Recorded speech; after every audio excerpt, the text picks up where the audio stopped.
All right. What is going on, everybody? This is Andrew, aka the Big Signorelli, one third of the Vanishing Mediators.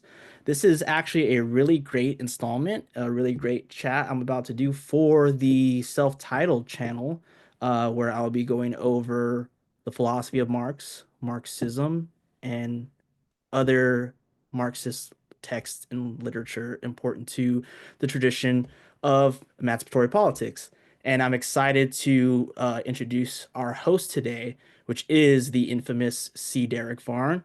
The probably the one who started what Marxist streaming online. Mm. He is the host of VarnVlogs, Radical Engagements, where he does not only Marxist dialogue with many other Marxist scholars, thinkers, activists, etc. He also does exegesis on works, and he is also working on a couple of projects, textbooks, right? Well, I'm working on with Shallon, which is on indefinite hiatus right now, unfortunately, but it will probably eventually get done. A long work on the life and legacy and a critical reading of Christopher Lasch, who I think is a much abused thinker.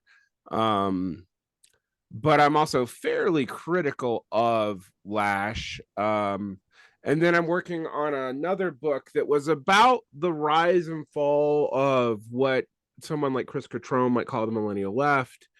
Um, but I ended up revising the book because I mean the situation's fundamentally changed in the Trump administration, and um, I got into really getting into the cycles of left wing history, and in the United States, going back to the pre Marxist period, but even the early Marxist period, the Americans' role in the early Marxist internationals, and then what happened between 1946, which is a high point of the CPUSA, and 1955, when there is basically only 5,000 members left. So the CPUSA drops from about between 70 and 80,000. I've seen conflicting numbers, to about 5,000 members in less than a decade. Um, when the CPUSA comes back, uh, it its membership is about 10 years older than most of the new left, and also in different locations. And once it starts recruiting again, it starts splintering because of the Sino-Soviet split. This is kind of my answer to Losurdo's Western Marxism, because while I do think Losurdo and Gabriel Rockhill actually have some pretty good points on specific thinkers, I think that there is a tendency to downplay the effect of divisions in the Eastern communist world actually having a direct effect on the incoherence of the American left, and some of that has to do with the Khrushchevite tendency in the formal communist parties of France and Italy, in the 1950s. And I say this as a person who's not one of these people. I don't hate Khrushchev, but the auxiliary common, formerly common form slash Comintern aligned parties, for those of you who don't know, the Comintern is the acronym for the Communist International, or the Third International. The Common Form is like it's like a group that replaced it after the Comintern was abolished in the middle of World War II. Um, and the Common Form was much looser and really didn't have congresses in the same way. Um, but anyway, the old communist parties that were affiliated with this with the old Comintern often took a turn to the right, in relations to imperialism, in relations even to like relative social reforms.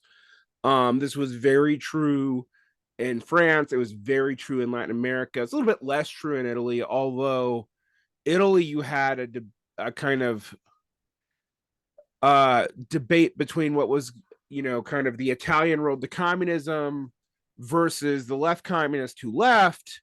versus uh the Would this be during the time of the Leon thesis from no, we won't get to that. The Alone thesis was very early. Okay. So the Communist Party of Italy, it's a confusing history Yeah. because, to get into that a little bit, you're referencing Bordiga's debate with the maximalist and the Nouveau Ordine slash the Marxist center, Hmm. which were trying to Bolshevize the party. The maximalists were actually the like kind of the far left of the Socialist Party. The Nouveau Ordine became the people pushing for the Bolshevization of the party.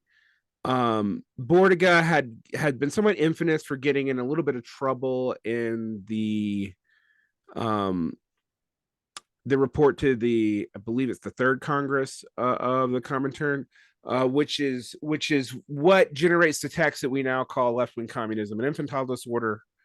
Bordiga, however, stayed in the party until 1927.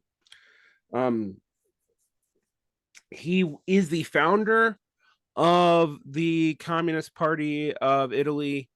They didn't have a general secretary until Gramsci, so there is a way in which the Togliatti line that Gramsci was the head of the party is kind of true, but Bordiga had more cadres in leadership until 1927. Um, the issue with Italian communism, and it's way more confusing, is uh, the ultra left currents. There's really kind of two.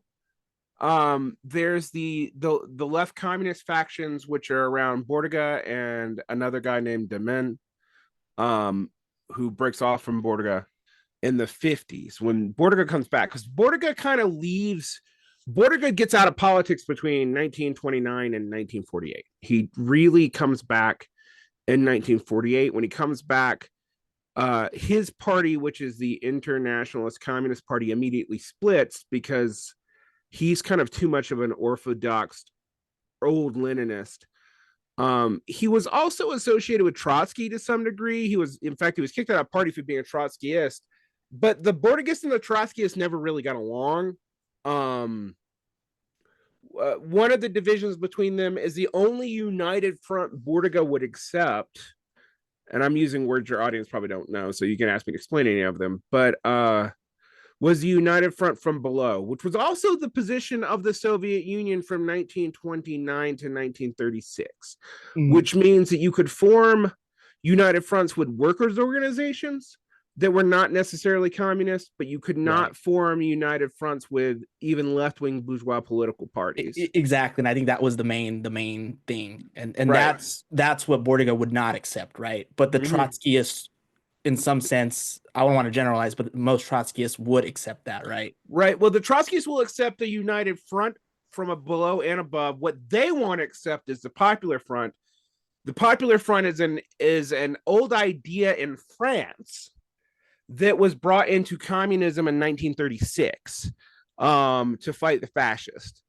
And one of the things that makes talking about the Italian Communist Party so difficult is, in a way, the party was made illegal when Mussolini came to power. So there is Togliatti is the member that it overlaps between the Communist Party of Italy and the Italian Communist Party. Um, and they kind of frankly invented a story about Gramsci being the primary leader after Gramsci was dead, because Gramsci dies on the prison island, and I think in 1937. Which Bordiga would visit him from time to time, But right? yeah, but Bordiga and Gramsci were on the same prison island in 1930. And one of the things that's interesting is Bordigists today will pretend like Gramsci's the devil, and Communist Party of Italy people will pretend that Bordiga's the devil. But they were interacting, from what we can tell from both their memoirs, um, on the prison island. But Bordiga gets shipped out for whatever reason in 1931. His daughter marries a fascist. He seems to have there's a picture of him that a lot of the times will argue is fake, with him uh surrounded by fascists at the wedding. Um, there's a lot of incrimination around that. Uh, Bordiga's stance on fascism is that it was no different from any other form of capitalist reactionaryism, and thus joining with progressive capitalists to fight it was a betrayal. Um, this, if we get into like the depths of this, particularly actually in France, not so much in Italy, this goes into a particularly ugly place where you have the Bordigists in France. Some of them meet up with some members of a group called Socialism or Barbarism, which was kind of another like post Trotskyist, borderline left communist book in France, and they get around this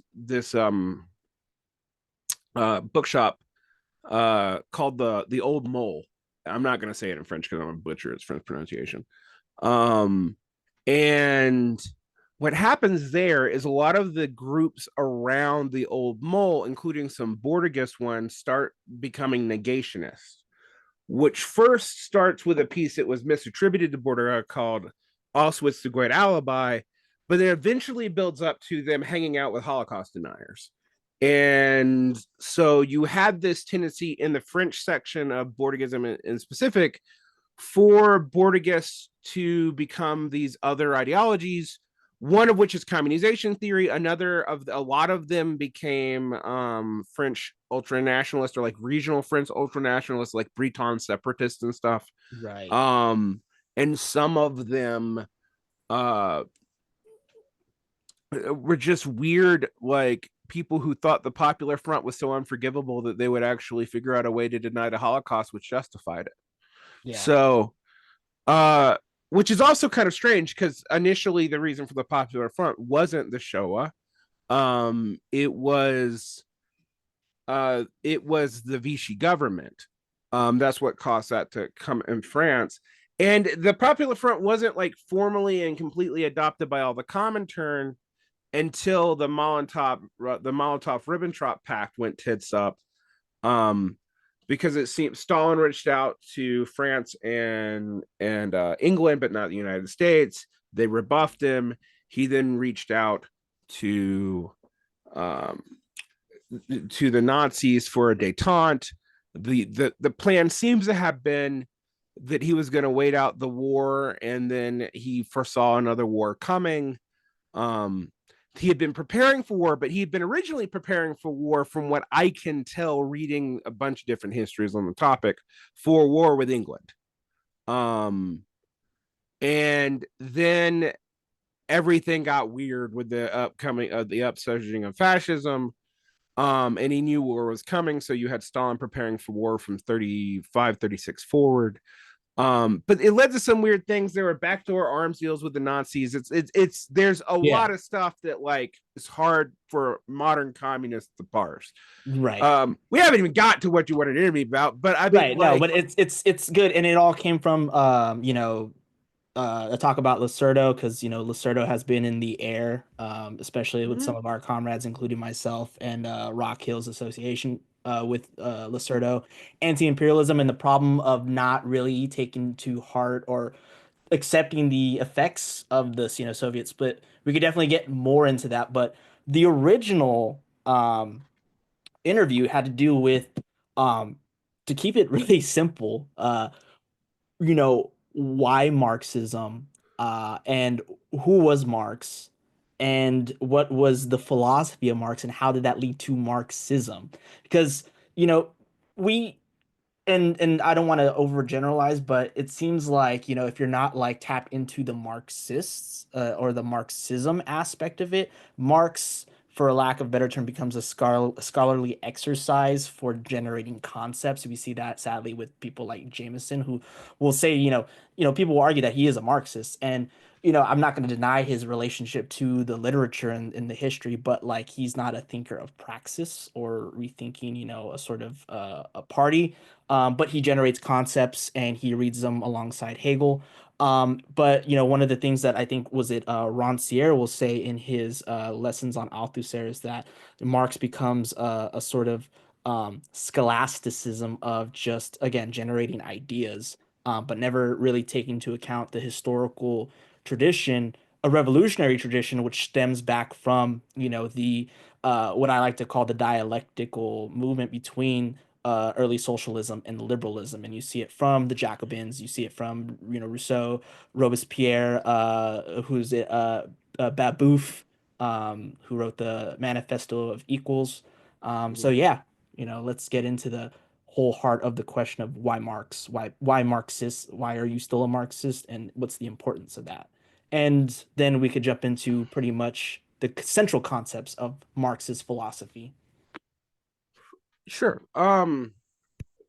Marx is, to be about as vulgar as I can be, the fail son of a Lutheran pastor, who was very close to getting his dissertation in philosophy with a specialization in the Hegelian reading of Epicurus.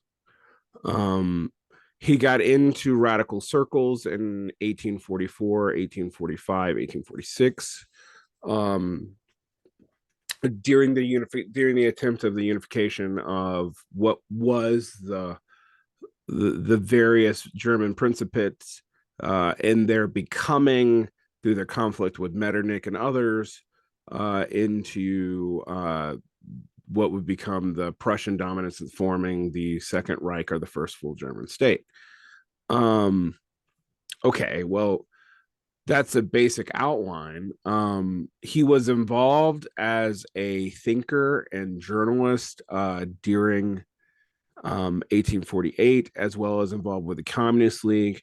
They deliberately called themselves communist, to separate themselves from what we might call nascent national socialisms, mostly inspired by Kant and Fichte, which was largely Right. an intellectual movement, as well as to separate themselves from the pre-existing French socialist movement, Mhm. of which they had a lot of good things to say, but of whom they were also pretty dire critics.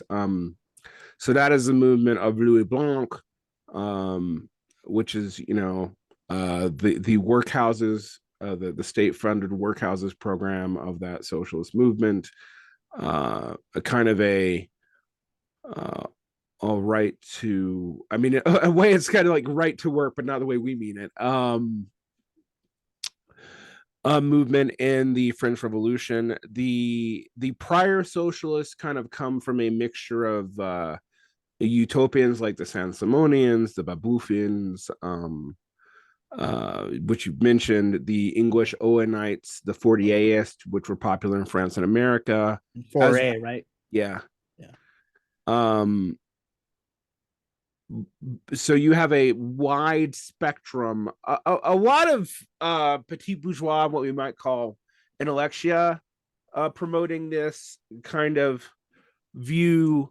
But there's also a lot of support for the workers' movement, like the Chartist movement, in England, which was kind of somewhere between what we might call a syndicalist and just a normal trade unionist movement.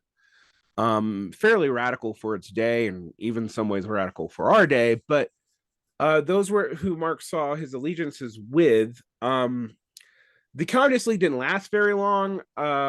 So interestingly, the manifesto, we tend to read the preamble and introduction because that is the theoretical part. The actual demands are actually what you might call like progressive bourgeois demands, like for progressive income tax and stuff that Marx wasn't always in support of later, and is not the actual program the Communist League adopted, because even though he based it on what they voted on, what they actually voted on was something different. So like it's actually kind of funny, the history of what's in that, the program part of the Communist Manifesto. And I Right. would say, like, even in America today, you have about half of it. Mhm. Um uh so when people always like, oh, I start with the manifesto, I'm like, do you really? Now Marx came out of a milieu of left-wing Hegelians, famously people like Bruno Bauer, Feuerbach. Um,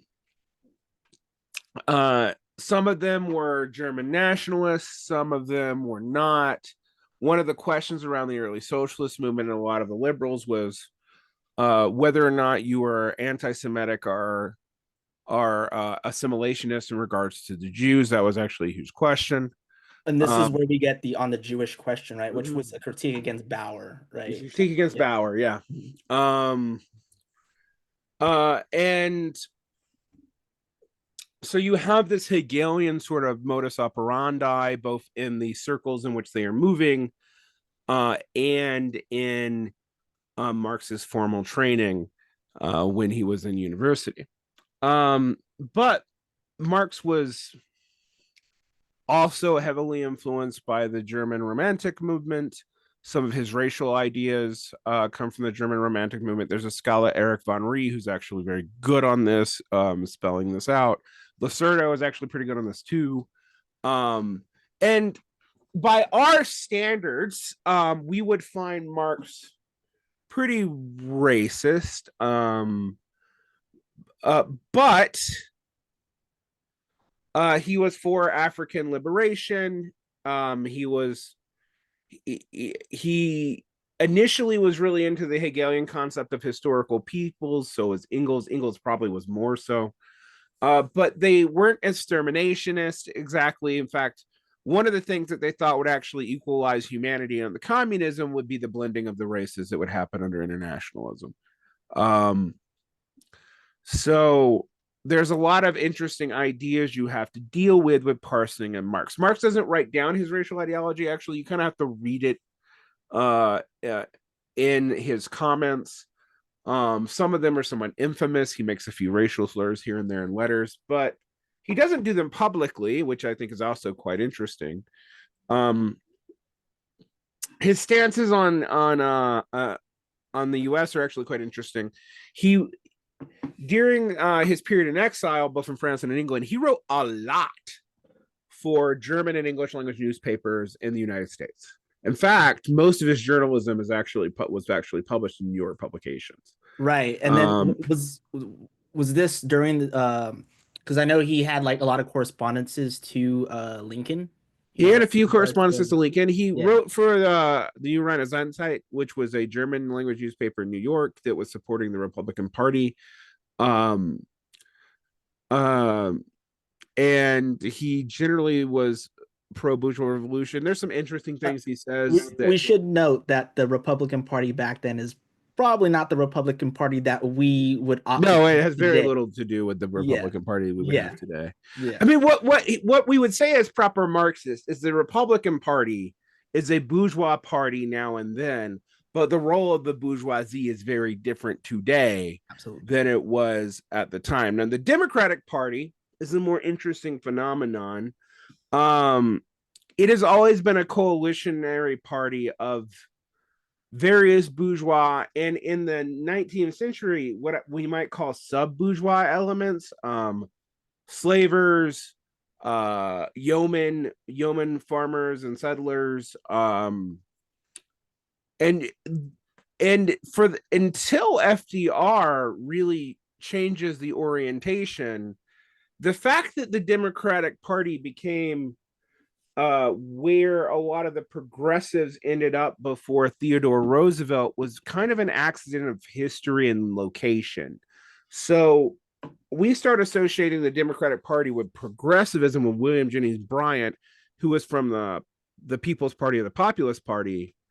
But he subsumed himself into the Democratic Party kind of as sharecropping was ending and about half of the Populist Party base was going away because of the change of economic situations in the United States. So once sharecropping started falling out, this kind of and it's a weird thing to think about because William Jennings Bryan is both very progressive and he's also a fundamentalist Christian. He's a guy that you hear about in the Scopes Monkey trial, but he's also a guy who was like pushing for monetary reforms, silver certificates, debt reductions, that sort of thing. He was the most progressive candidate in the Democratic Party, actually, of the time period. But it didn't actually, if you were looking at the situation after the Civil War, you would not assume that the most socialist forms of organizing would have been in the Democrats, because they tended to be almost pre-bourgeois in their Yeah. political orientation.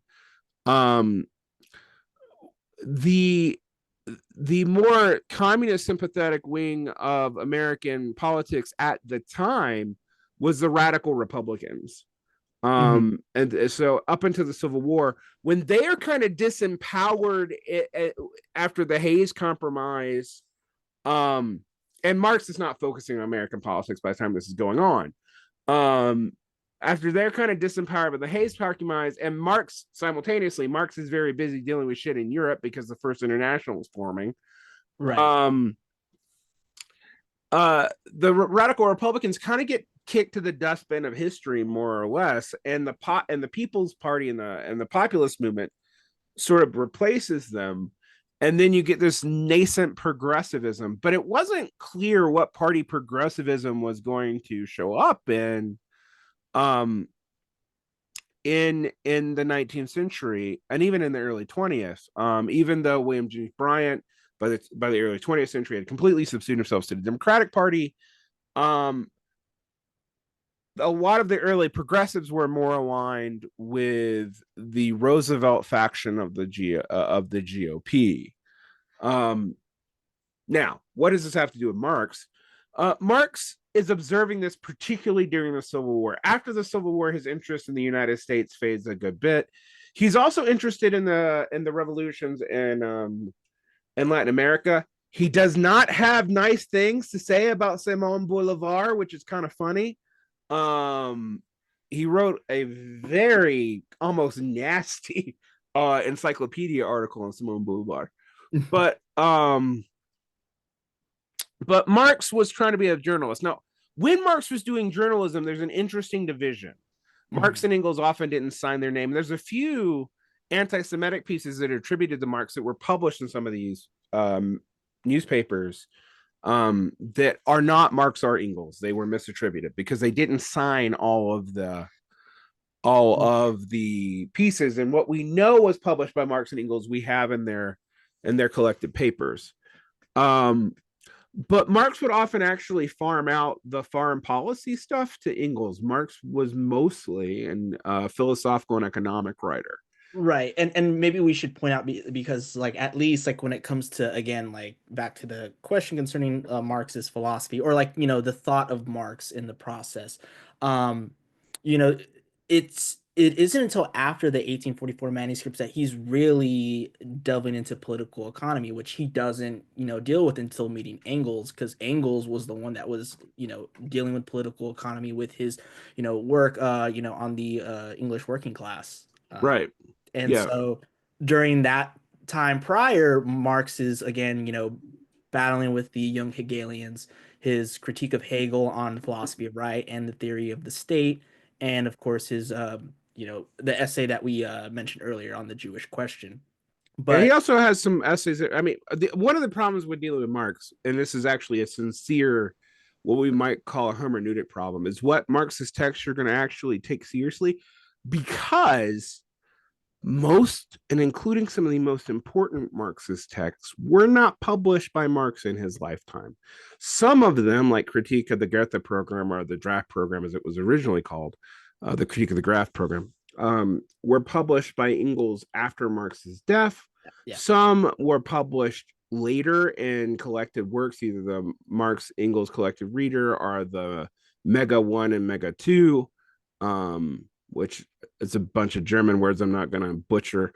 Um, uh, and certain things like the Grundrisse, we didn't have in English until like the 60s. right. So, it's when we talk about Marxism, there's also the problem of like who's got what text when. Hmm. Um, when you're dealing with like Second International Marxism, you're dealing with a manifesto, the Mhm. German ideology, the critique of the Goethe, the critique of the Erfurt program, which were Right. both which the former was published posthumously. It was a letter, and Capital Volume One, Right. But and something like the Poverty of Philosophy would be published by Marx himself, right? right, Yeah. yeah, that would have been available. Uh-huh. But stuff like the philosophical and economic manuscripts, Capital Volume 2, 3, Theories of Surplus Values Volume 1, 2, and 3. Uh, uh the so much of Marxist important clarifications are in letters, and also knowing what journalism was Marx and Engels was not easily done. Then you had Socialism, Utopian and Scientific by Engels. You had what we now call anti-Düring by Engels, and you had Was it the private the fam on the family and On the private property? Family by Engels. You had a few other things by Yeah. Engels. But believe it or not, the early Marxist movement was not actually reading Marx. What they were mostly reading was Kautsky's first two books, which were elaborations of the program that he did write in collaboration with correspondence with Engels and when Marx was alive. I mean, we're dealing with late Marx here. Um, and then like Babel's Women and Socialism. Those were the two most read socialist Right. books Right. in the 19th century. Well, Marx's and then Lassalle's work, actually, Ferdinand yeah. Lassalle's work. Yeah. And the work of the neo-Kantian German historical school was actually very Mhm. popular. Not so Mhm. much with the people who become the SPD, but with Yeah. other schools of German socialists. Right. And then I Uh, guess this is where Lukács comes in the mix with that, line of neo-Kantian thinkers. But well, he was no, I coming as would a actually romanticism point, be right? careful with that. Oh. Lukács does come out of a neo-Kantian study program in Hungary. That's his training. Mm. He becomes a Marxist uh, at the beginning, you know, around the end of the First International and the beginning of the Second. Before the like reformulated First International comes back. I mean, not excuse me, I got that time wrong. He became a Marxist between the Second International because the First International is so short. It's like both super important and barely matters. And then the Third International. So Lukács is coming up when the SPD is still dominant, but it's beginning to show weakness. And then the Russian Revolution happens. The Bolshevik program is released, and along with the 21 points, which is attached to it, in 1918. And so, and also this thing about focusing on the Soviets and all that. That is where Lukács is coming in. He ties that into a kind of neo-Kantian tradition of reading. Like Lukács is very, even though he's Hungarian, he's very much classically German educated. He wrote on Goethe. He wrote on Kant. He wrote on a lot of things. No, the school that I'm mentioning is actually the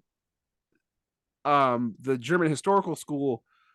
Is actually people like it's last generation. Uh, Werner Sombart, Max Weber. Weber wasn't really a socialist. Sombart was, but Sombart died a Nazi, so we don't talk about him that much. Um, uh, but there's this tradition of state-focused social development based off historical differences between peoples that was a big influence on German socialism, particularly of like the Prussian socialist variety and like what you might call proto-national socialism, not Nazis, but like, and not even conservative revolutionaries, but leading up to that. Um, and they have a lot of influence, weirdly, on Fabian socialism, Keynesianism, and a lot of other things. So, like, they actually do matter for us today, but when Marx is complaining about German socialists, like he calls kitchen sink socialists, he's talking about those guys and then Right. maybe some Lassallians. Uh, Yeah. Lukács does come out of neo-Kantianism, but we need to separate neo-Kantian political movements from neo-Kantian scholastic movements. That is a good point. Yeah. Um, because the neo-Kantian political movements were like people trying to advise the creation of the Prussian state. Um, the neo-Kantian scholastic movements were mostly people writing about literature. Mhm. So Lukács comes out of that, and then it's also very influenced by German Romanticism. We got to remember Hölderlin and Herder and all those like what we might even call in the liberal tradition counter Enlightenment thinkers actually happen after Marx. Marx is still alive, but he's not dealing with that. He's in exile. Um, and during the second international, the second international and the SPD kind of shores up. They incorporate. There's this group called the Eisenknockers, which are the Marxists. That's um uh Wilhelm Webel, Karl Babel's. I'm not Wilhelm Webel. Wilhelm Liebknecht. Excuse me. Karl Liebknecht's father, August Babel, but not combine these and make these one person. And Kautsky, eventually Bernstein, et cetera, et cetera, et Yes, cetera. yes. And so Uh, now that makes sense onto why someone like Lenin, with State and Revolution, is so adamant about these commentaries concerning Marx and the critiques of like Kautsky and Bernstein, right. regarding the question of the state, class, etc. And Although we have to be careful with that. I'm going to say this very clearly. The scholar Mhm. Lars Lee makes it very clear that most ideas that we associate with Lenin come from Kautsky. Right, There yeah, are three ideas that are kind of unique to Lenin. One, his synthesis of the English scholar Hobson with Bukharin's Monopoly Capital Imperialism books. That's unique to Lenin. Revolutionary defeatism, which is not totally unique to Lenin, it comes from the Zimmerwald left, but he articulates it in a kind of full form. That's unique to Lenin. And a theory of monopoly capitalism, which again he's developing from Bukharin, but he has a slight spin on it. Um, that's unique to Lenin. Most everything else that is often attributed to the Bolsheviks, you can actually find in the SPD. So, for example, a lot of people say the Bolsheviks invented democratic centralism. They did not. The Lassallean faction of the SPD invented democratic centralism. And the Bolsheviks did not operate under democratic centralism most of the time because they didn't think you could operate under democratic centralism when your party was illegal because you couldn't have open voting. So they only operated under democratic centralist premises after the revolution, or in I think it's 1911 is when they were legalized for a little while, and they operated under it then. Um, so but when we talk about Marxism is kind of the product in my mind of about 3, 4 people. Engels codifies Marx as we know it in a lot of ways. I'm not one of these people who thinks Engels. There are differences between Engels and Marx, but they're minor. So absolutely. Yeah. some of them are like they're weird stuff. Like Marx is really obsessed with the soil, both in the way that like John Bellamy Foster and Kohei Sato will say Right. about soil depletion. He's also obsessed with the soil because he thinks it explains racial differences.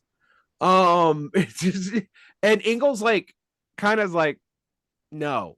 Yeah. Um, the other thing is Marx is more driven by economic thinking than Engels. Not that Engels wasn't economic, Right. and Marx tends to be more subtly dialectical than Engels. And So this is a good point because there, yeah, like you point out, there seems to be like a distinction between the two, but some will want to capitalize it and then mhm. jettison Engels Yeah, from Marx and say that most of Marxism is Engelsian right. type. Yeah, And yeah, the thinker that I have in mind specifically is the Japanese Marxist Kojin Karatani, although he will confess later his appreciation of Engels, and apparently there's some untranslated works from Japanese into English on Engels, but in his trans critique on Kant and Marx, he says that for Marx, he's analyzing, yeah, like political economy and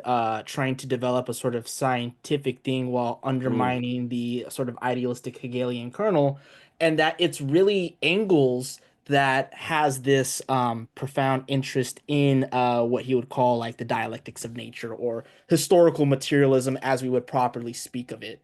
You know, that Right. historical materialism can't be attributed um, to uh, to Marx because especially, and this is an interesting reading, he thinks that there is a sort of ideology or what he calls him as in Kojin Karatani, his reading of Marx, the sort of unconscious that keeps the Paris Commune from, actually, existing concretely and thus failing. And so that's like a sort of implicit ideological critique right there in Marx. But that's a digression. But the point is that this is an example of how people will try to capitalize on that difference. Mm. Be like, no, there is just Marx, and then Marxism is Engelsianism. Yeah, well, this was a popular theory in both the American and the Japanese New Left. And it's not just Koratani who does it. Kohei Sato relies on it. And I think Sato's actually almost dishonest in the way he goes about it. Exactly, yeah. It's on Um, his newer work on the Anthropocene, right? Or his most recent work on Marx and the Anthropocene, if I'm not right. It mistaken. shows up in his very first book on Marx Engels, but it gets developed until he does another book called The Engels Reader. This is just trashing Engels the entire time. Um, this was a common reading also during the New Left um, in America. Part of the reason why, frankly, was that they wanted to blame mechanistic historical materialism as developed in the Soviet Union was which particularly after the 50s was really mechanistic on Engels. Um, and there's this kind of idea that it's from Engels, it goes to Kautsky, and then Lenin goes apeshit with it, and then Stalin goes super apeshit with it, and then blah blah blah. And it's a way to distance Marx um, from the Soviet Union. And unfortunately or fortunately, I kind of think it's bullshit. I Mhm. do think there are differences between Marx and Engels, but they're subtle. On Mhm. most key points, they more or less agree. Mhm. Marx was also obsessed with dialectics of nature. Marx Mhm. was obsessed with soil depletion. In Mhm. some ways, you could see Marx when he was talking about soil depletion or the effects of industrialization on the landscape as more ambivalent about development than Engels was. But Marx never corrected Engels during his lifetime in any letter about that. And Marx was not known for keeping his opinions to himself in letters. So we can assume that if Marx was pissed off about it, he would have said something. There are also some slight differences between them. Engels is slightly more Lamarckian in his orientations about evolution. Marx is trying to do more with Darwin, but they're both actually kind of Lamarckian in orientation. Like what they're trying to do in Dialectics of Nature is synthesize Lamarck and Darwin into some new thing and their theory of historical materialism. Now, That's an interesting point because I didn't know that about Marx. I knew that, of course, Engels has a text on like, it's like an evolution text where he talks about the hand rather than the brain of man evolving because of tools versus of thinking, right? mm-hmm. Yeah. I mean, that's in the Dialectics of Nature. But Marx was also interested in human development because he was interested in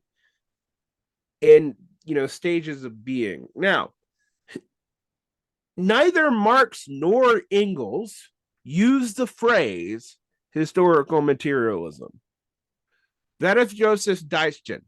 Um, but I will say in anti-During and in some parts of Capital, there are hints to what we would call historical materialism. There is an attempt to work out the stages of European history, um, which are seen as crucial to understanding capitalism because capitalism developed in Europe.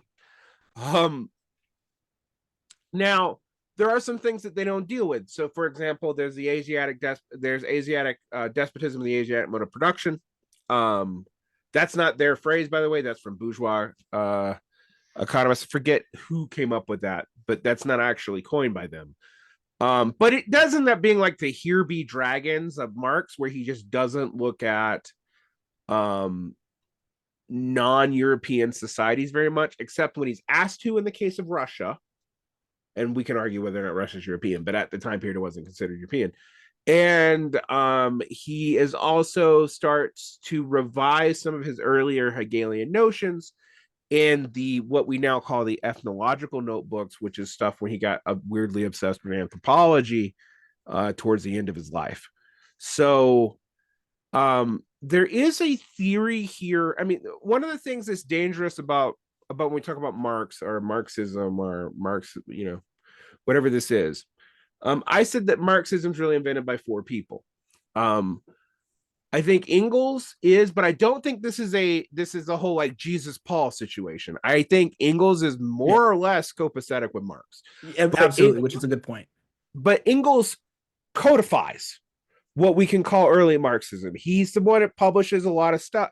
He's the reason why we have Capital Volume 2 and 3. He doesn't the work of Fred Mosley, the modern Marxologist, an economic thinker, has illustrated Engels. Some people thought he took a lot of stuff out of Capital. We've looked at the drafts. He didn't. He took a couple of equations out that don't seem to work. Marx was experimenting with math, so there's also that. He was trying to invent something like a new calculus or statistics at one point. It's bizarre. The math doesn't work. It's kind of Yeah. crazy. Well, I mean, that's the Go thing ahead. about Marx, is that he was just trying to like be a scientist, like, in his like personal life. Like, you want Right. like Marx's personal life. He wanted to consider himself a scientist. That's why he really was obsessing with economics, and then yeah, like that whole math, Right. which isn't talked about enough. But yeah, this is a side point. But Zeitchen, that's Peter Joseph Zeitchen, and I'm probably butchering that pronunciation. I mean, he's the person who labels historical materialism as historical materialism. He knew Marx. I mean, they were part of the 48ers. He was in the Alliance of Communists up until 1852. Um, he ended up in the United States, and then ended up sending his son to St. Petersburg. So Daishin is everywhere, but he does condense a lot of his ideas, and there's a dialogue between him um and Ingalls for sure. And I remember for example when Daishin was in Russia and he wrote an early treatises on the human brain. Marx apparently gave a copy of it to Ingalls, but they all knew each other. Another key influencer in Marx is where we get the praxis versus theory separation is Moses Hess. Um, Yes, this is yeah. so even a lot of things that we consider like in Marx and are in Marx, they don't originate with Marx. Marx is a great synthesizer, and his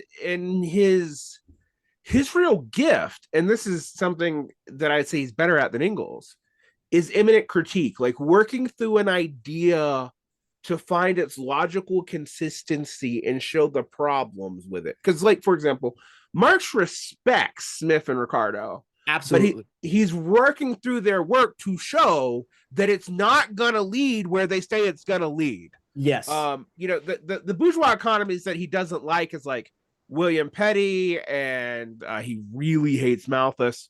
He really, really hates Malthus. But he respects Smith and Ricardo. Mhm. That's why He's he's done always in dialogue with them. He's just always right, comment. Like if you look at his works, he's got all this like commentary on them, and he's precise with his quotations. Whether it's from the Paris manuscripts of 1844 to the German ideology, not so much, but like all the other texts. The yeah. Well, I mean, like when we think about like the economic philosophical manuscripts, those are Marx's notebooks, by the way. exactly. Like what we're reading is a guy, like it would be like if you got my notebook and you saw all the quotes I wrote in it, and like I wrote like 20 pages responding Right. to a quote. For me, that I might do something with and I just leave. That's what those are. It turns out there's brilliant stuff in there.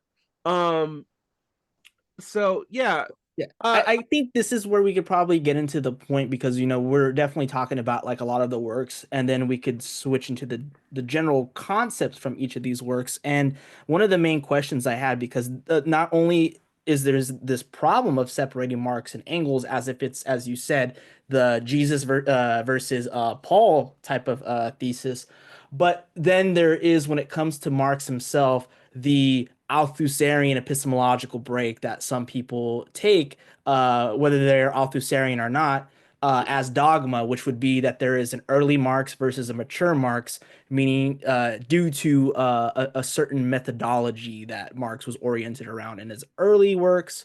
And then in his mature writings, he's in a different scientific materialist way. And so, like, leading into what we were just talking about, the Paris manuscripts or the economic philosophical manuscripts of 1844, for the early Marx in Althusserian language, he's centered around Feuerbach and Hegel, or a Feuerbachian Hegelianism that is a humanistic anthropological investigation of man and political economy. And so the central concepts would be alienation, alienated labor, alienated from this concept called species being, and alienated not only from the labor, but mainly the products of one's labor due to private property and capital, which divides labor and such. And then alienation from nature and others. For Althusser, he would say that this is still like the early philosophical, ideological, because he's only dealing with this Hegelian alienation and the human, right? And it's German ideology where he makes his radical departure from the Feuerbach by his theses on Feuerbach, right? And then he gets more mature by, of course, Capital, but you see the mature process through I brought it up earlier, philo poverty of philosophy, when he starts to talk about like concepts like use value and exchange value. So, I mean, early Marx, we could start at just, yeah, these concepts of like starts to talk about private property, he talks about capital, this struggle between the worker and the capitalist via the wage, but mainly the central thesis, which I think in this chapter is where he's actually building his original ideas, and there's not just notes, it's on estranged or alienated labor. yeah. So there is a kernel of truth to what Althusser is saying, but it's just a kernel. Althusser, when he came up with his original idea of the epistemic break, he'd only read 9 works by Marx.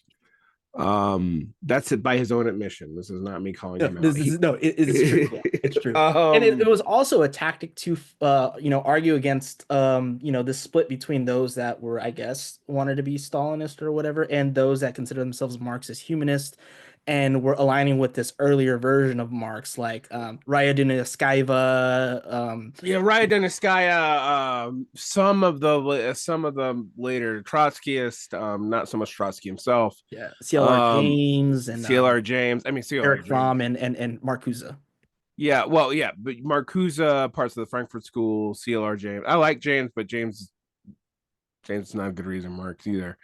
Um, and also, if I'm quite honest with you, part of what Althusser was really aiming at was the Khrushchevian dialectics and a little bit of use of Gramsci in the French Communist Party at the time. So we think about this as a debate between the Marxist humanists and the Hegelian Marxist and the structuralist Marxist. But that's really both true and not true.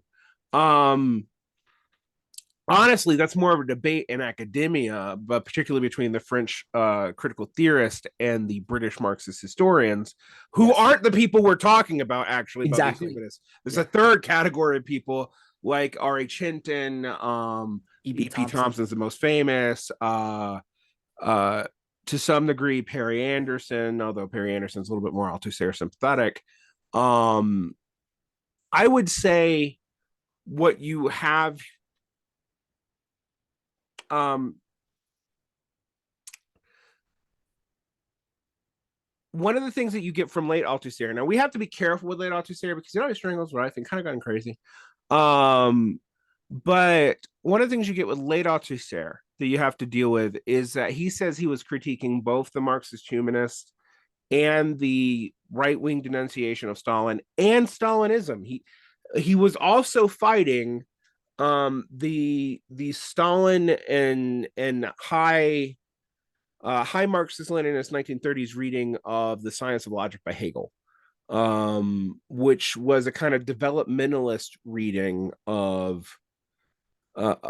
of things, which makes it a little hard because we think about the scientific Marxism versus critical Marxism, but then you have the fact that like no, the structuralists actually don't agree with the developmentalist, and stuff like that, and then we're not even going to add the fucking analytic Marxist and the political Marxist and the world system theory Marxist. But because what happens in the 50s and 60s is Marxism basically fragments. But before we get there, let's answer your question on the development. There is a difference in focus. That difference in focus is real. Here's the issue, though. If you are just looking at the humanistic text, it is true that later Marx is not as interested in the individual human consciousness, and he doesn't write much about things like species being anymore. We know he's still interested in it, though, because of what I said about him reading all this weird anthropology and physiology and soil studies. Like Marx was reading everything he could get his hands on about the topics, but it was not philosophical anthropological. It was more what we might call proto-proper anthropology or proto-scientific anthropology. What we can look at, though, is that the dialectical form that Althusser says goes away, I don't think you can understand actually what's actually going on in Capital if you throw out dialectics. And another thing I would say Absolutely. is certain concepts like the fetish function that are super important to late Marxist political economy are the various functions of money. These are still based off the fundamental alienations. He's not writing about what I like to call the fourfold alienations, which is the alienation of the worker from his labor, the alienation of the worker from himself, the alienation of the worker from the other workers, and the alienation of worker from society. That's all in the early manuscripts. Marx is never that systemic. He's dialectical. And when I say dialectical, let's talk about what dialectics is, because people throw that word around. Yeah, I think that's good, Classically speaking, dialectics is a dialogue where you do not agree on the terms and you are debating to set the terms. Through shifts in the German idealist tradition, this moves from a focus on the terms being defined by debate to the terms being defined by developments in historical movements. Right. So in Kant and Hegel, even in anti-German idealist thinkers like Nietzsche, you start getting this idea that these concepts have a history, and you don't set them up through just debating them like you do in Plato. That's classical dialectics. A lot of the Platonic dialogues are actually dialectics. So you're trying to find out what a concept is. And it's different from analytics, because in analytics you agree on the terms and then you apply them. Marx does dialectically go through things. He still does. It leads to some interesting cul-de-sacs. My favorite one is Marx never defines what working class is. Famously, in Capital Volume 3, when you're about to get to the end point of the dialectical definition, he stops and never goes back to it, ever. Like, just never answered. Now, he didn't know that Capital Volume 3 was going to be published, but nonetheless. And he didn't know he was going to die. I mean, yeah. Or he didn't know he wasn't going to go back to it before, because there's 20 years between when he finishes that, when he dies. And if you go through like theories of surplus labor and stuff, what becomes hard in Marx actually uses in Capital the example of the teacher, and he develops this more in theories of surplus labor, which is sometimes called Capital Volume 4, because those 3 volumes together is almost another volume Capital. But Our theory, not theories of surplus labor, theories of surplus value. He talks about productivity a lot in theories of surplus value. Productivity is not socially productive. It is productive towards capital. So it is productive towards capital excess and profits. And he actually talks about a teacher because he says when a teacher, and he uses this example explicitly, which actually blows a lot of vulgarizations of this out of the water. He says when a teacher is teaching for the state, they are a non-productive worker. Why? Because their pay comes out of taxes and taxes comes out of profits. But when a teacher is teaching for a capitalist in a private school, they are a productive worker because they are generating profits for capital. Now, later on, mostly in China, they redefine what a lot of this stuff means, mostly to mean some kind of combination of productive towards developmental forces and surplus and socially necessary. Marx does not have that distinction. Socially necessary and productivity are not related. All right. There are things that are productive that are completely socially unnecessary. In fact, eventually, if you follow Marx's logic out, most production would be socially unnecessary. But anyway, back to where this comes from. This aporia about, I think what happens in this theories about productivity is he ends up being unable to really define what it is that actually makes you working class. Is it the proletariat is defined by two things: the ability to do work and thus reproduce yourself socially, not as an individual, but as a member of a class, and a lack of property investment, of productive property. And that's important because he doesn't think that, like, because a worker might own a house that they have to live in, that's not productive property. Right. Because you're living in it. You are using it. It only has use values to you. And this idea of housing speculation and all that, which we have modernly, that confuses this and makes it more difficult, legitimately makes it more difficult, not really a problem for people in this time period. People, like, land has value like that, but if you're just a peasant with a house, no one gives a shit. Yeah. Or a worker with a house, or a worker with an apartment that you might technically own. Right. Like you could own a condo, like you could buy it and you can own it, right? But like it would be different than like if you're like changing that the housing market as like if you're like a landlord and you own like multiple homes or you own like an entire community and rent it out and you're doing something Right. productive for the market or just like the logic of capital. And Right. So when we say productive property, we just mean it can generate either a rent or a profit off a commodity exchange. And Marx understands that a rent can be traded on the market itself as a product, as a commodity. He actually talks about this, and that's one of the differences in rent forms in capitalism versus rent forms in feudalism, is that the rent in feudalism is a pure rent. The rent in capital can actually be like you can trade your rent sources. Like my I can not just sell the house, but I can sell the right to collect rents off the house to someone else as a commodity itself. And I can even do crazy shit like sell futures off of the future investment off of this plot of lands, productivity, etc. Marx understands that. right, yeah, like for like an easy example, it's like when I was many of my followers know that I was in the military prior, and when I finally lived off base, I rented like what was one home. The landlord split into two separate units, and he was like an old dude and living with his wife, and so I had the other unit, but I wasn't paying him directly. I was paying a realty company, so it's like in that sense, can you say that like he was also selling the rights to rent, right, or to lease or contract to that realty company, right? I'm and guessing he probably is still getting something, but my money's not going to him. It's going to this company. So what he's doing is he's giving a third party the right to collect the rent, and thus they get a rent on the rent. Right, right. Um, but for example, he could, if he was on the market, you could actually foreseeably show him share investment shares on the future profits of that rent too, and you would sell that as a commodity. Right. That's a So yeah, but people read only Capital Volume 1, they think commodity is just like, oh, you make cokes. And this is the whole thing. And at least what I liked about the reading Capital is they do focus on the commodity as a form. Mm. And going back to your thing about just like the way that Marx is able to eminently critique, and why he's like he starts off Capital Volume One, the very first chapter, with the commodity form and its problems if we follow it from the classical sense of political economy.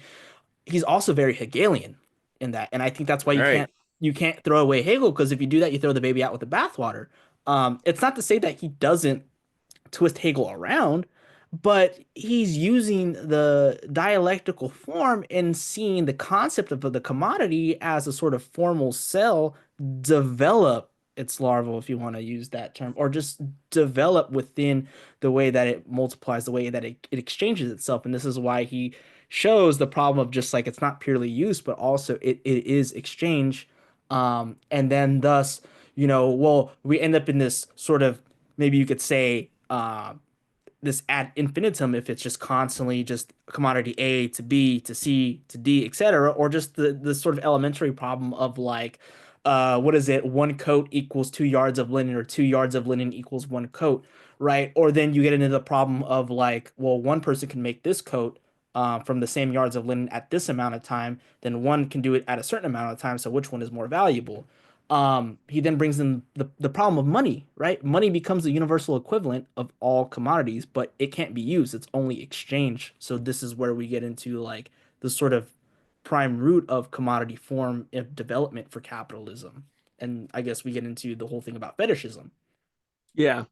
One thing I will say on reading Capital, get the big version with Balabar and Rancière and Althusser. Do not Mhm. just read the Althusser one. No, yeah, I think Um, Rancière's reading is really good despite his adherence to the sort of premise of early and late Marx. I think right. his juxtaposition of the 1844 with the Capital text Mhm. is really good. It's a really good reading because he's able to Yeah. bring in these concepts that he's working through of showing, well, like, okay, it's not that Marx was just Feuerbach-ian Hegelian and he was a humanist, and later Marx is just more scientific.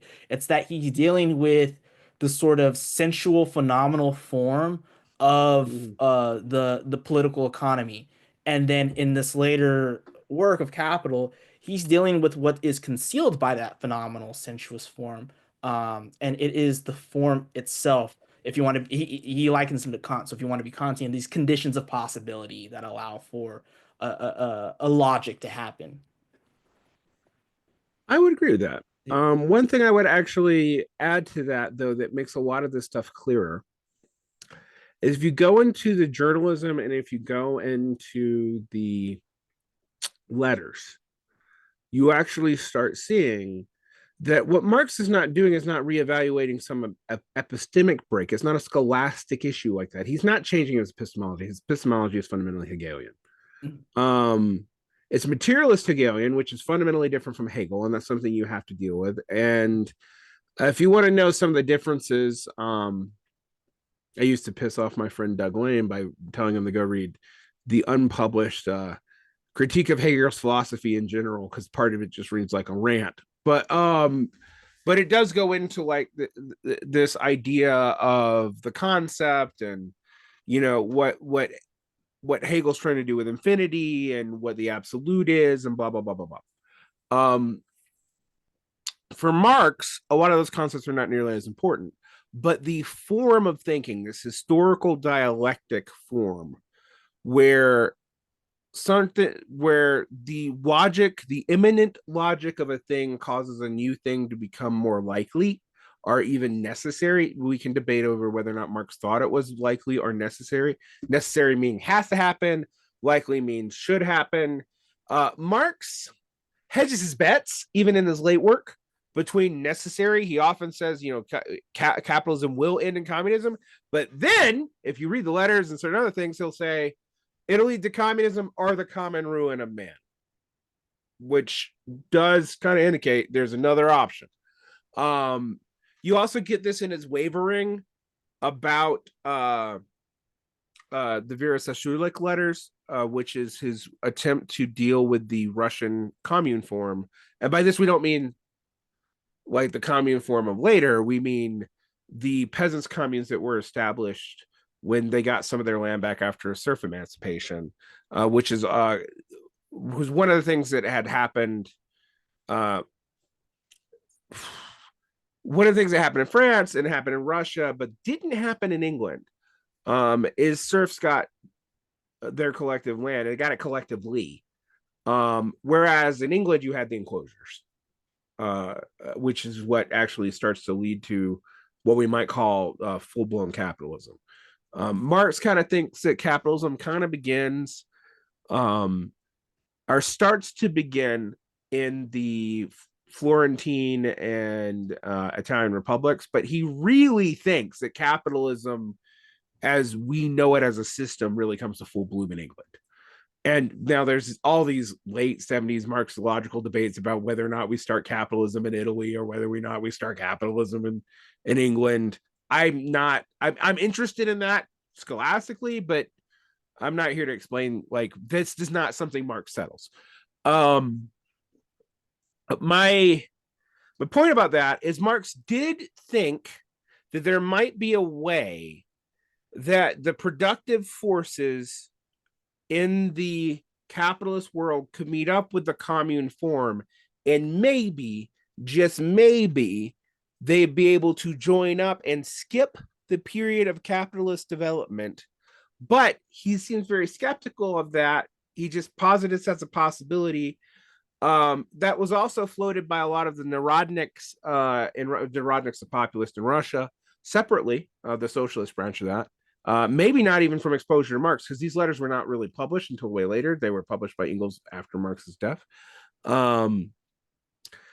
Engels doesn't seem to think that's super possible. And by the time you get to Lenin and Plekhanov, they don't think it's possible. However, you have the problem, and this becomes one of the first great schisms of Marxism, that the Russian Revolution happens in a place where there is a nascent capitalist development, but it's extremely nascent and it is not fully developed even by like 17th century standards. The issue that raises is initially, and this is still true in as late as 1917, Engels seems to think that they could do that developmentalism by going through a state capitalist period where the communists go through this capitalist period, but they get out of it by joining up with at least one major capitalist power to turn socialist, and they're hoping it's going to be Germany. Now, that was Engels' hope too. Marx thought it might be going to happen in England, or maybe he even flirted for a little while. It might happen in the United States. One of the reasons I want to point that out, even though it gets to stuff later, is that it will help you think about this problem of what I'm about to say. Marx is revising his theories not on an epistemic level, but almost like a scientist, because he's making predictions and some of them don't happen. So, for example, he predicted an economic collapse in the 1850s. There was some major recessions. There's a bunch of recessions between 1850 and 1890. But none of them lead to the revolution that he wants. He writes letters back and forth about this to Engels. And a lot of what seems to drive this idea that he needs to analyze bourgeois society as a whole, and we need to like talk about this. Hal Draper writes a lot about this. Is this idea that the stuff he thought was going to happen after the 1848 revolution didn't happen. And so this leads to all kinds of developments. Potentially, the other thing that really leads to developments is the failure of the Paris Commune.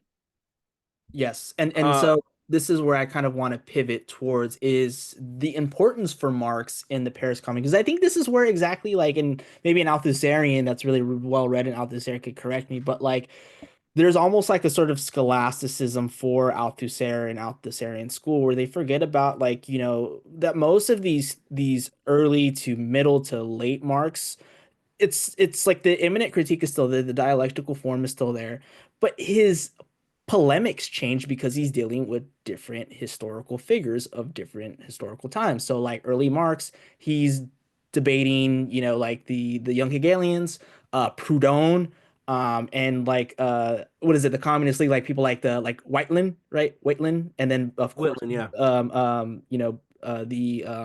the anarchists.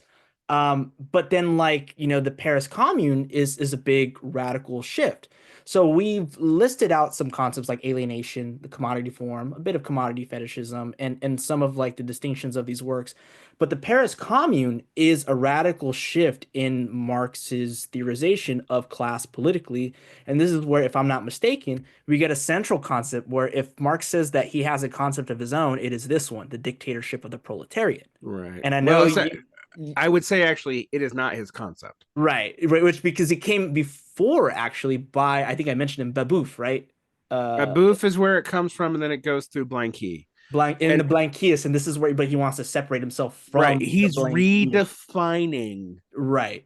this concept from the Blanquists. So one, we got to I mean, we're touching on this really big. I think the dictatorship of proletariat is one of the most important concepts. It's also fraught because the meaning of dictatorship changed during the time period Marx was writing. Yeah. So dictatorship initially meant what it meant in the Roman Hmm. republic, which is you empower a person or a group um, to oversee the suspension of law to reestablish law. All right.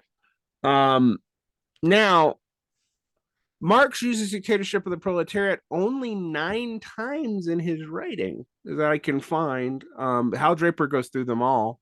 Um, Most of them are in debates with Blanquists, both before and after the Commune. Um, what is interesting is dictatorship has two meanings in Marx. One, it means what we mean the Roman section, or it means class rule. So sometimes they mean, like when they refer to dictatorship of the bourgeoisie, which is actually what you see a little bit more, they're not referring to a bourgeois dictator.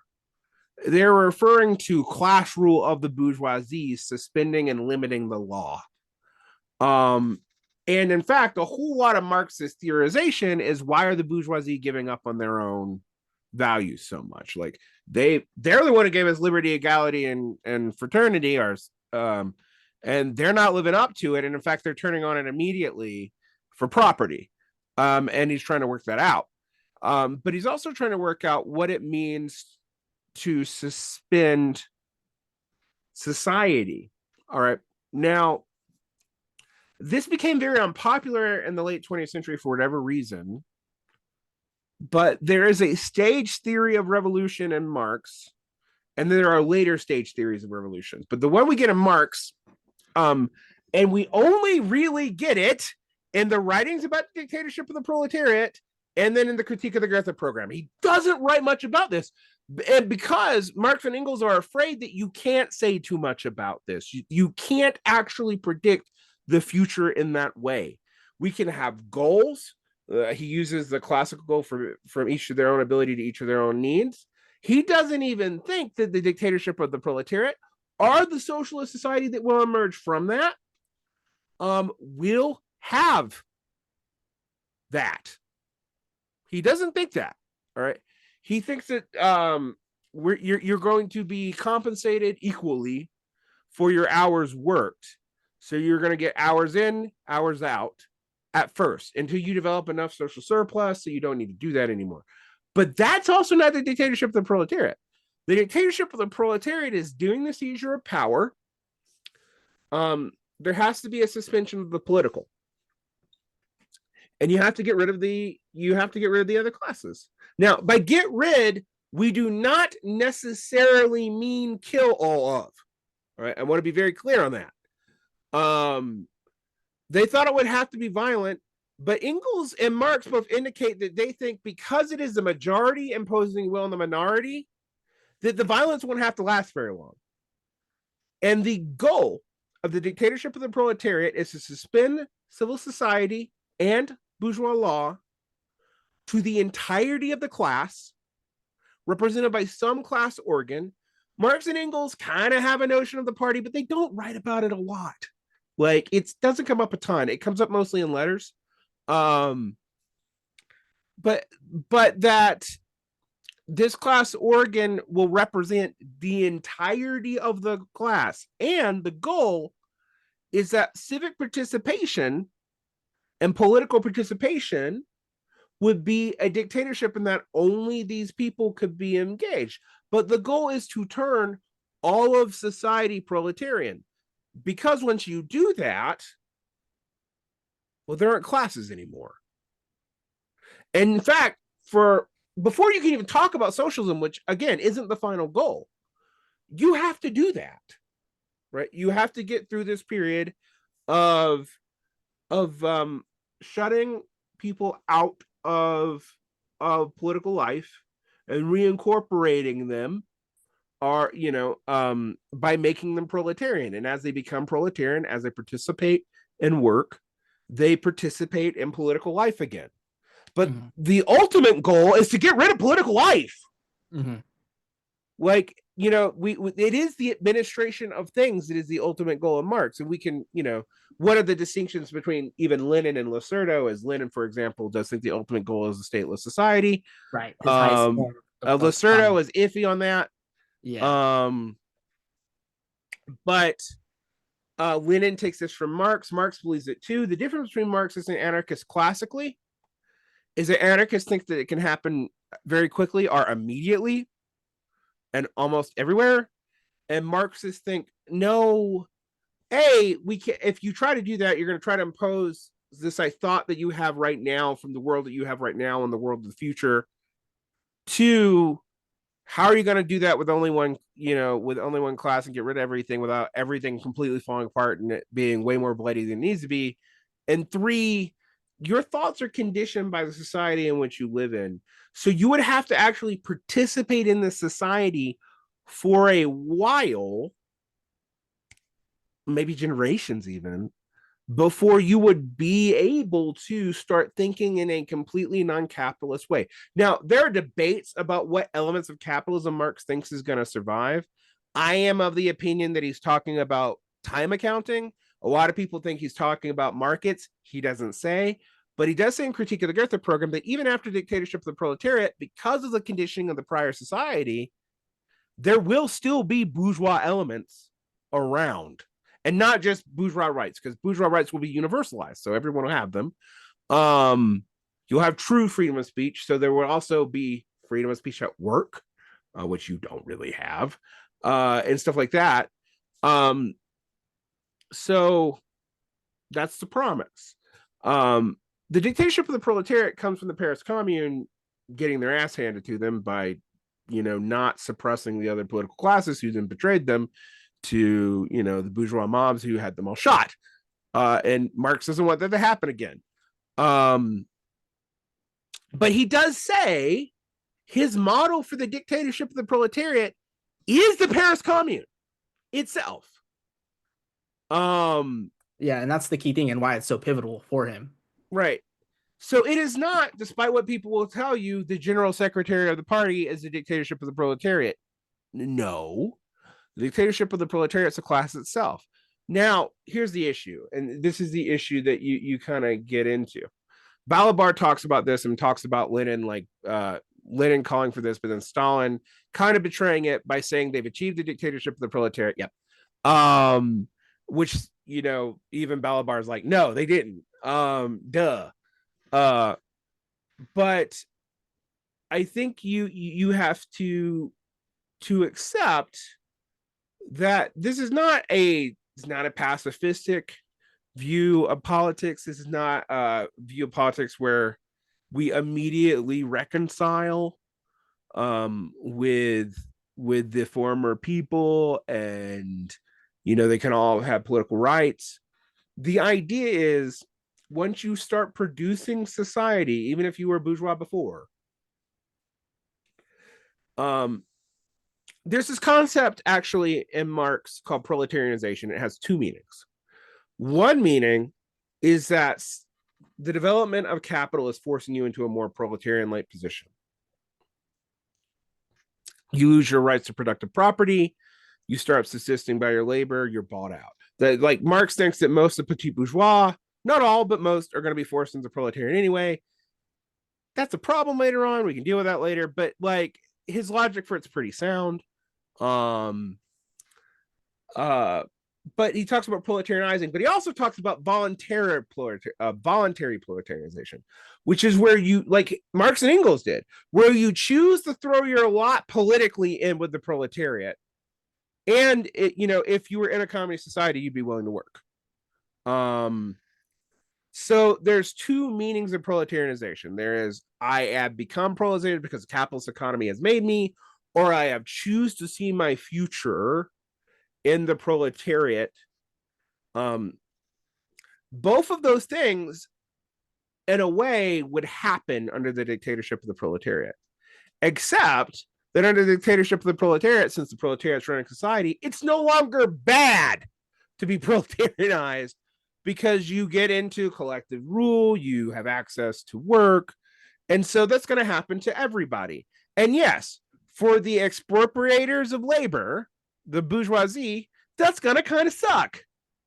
For the aristocrats in the old alienation regime, it's going to really suck. Yeah. But if you're a peasant, it's actually probably a step up. If you ever get there. Now, I mean, this is where we get into like the whole problem with like, again, like having that like sort of semi-capitalist economy when it comes to terms like Russia, or like even when we talk about peasantry with China, right? right. And then we get into problems of like some of the errors with not only like Stalinism and even Maoist China was from having that peasantry to rapid industrialization, right? This Yeah, overly rapid industrialization. yeah. What you have in the case of what is interesting about China versus Russia, and I've actually tried to figure out why this is. The Russian peasantry resisted collectivization a lot harder than the Chinese peasantry did. Um, it's hard to know exactly why. Some of this conditions of the Civil War and the Red Terror.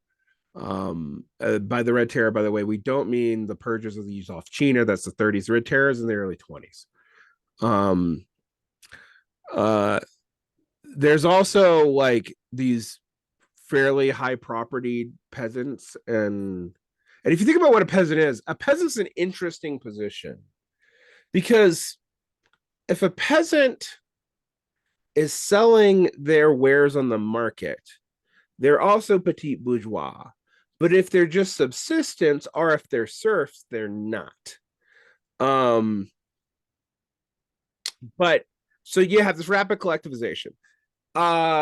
In Russia, I think collectivization goes poorly, but it actually isn't quite as industrially disastrous.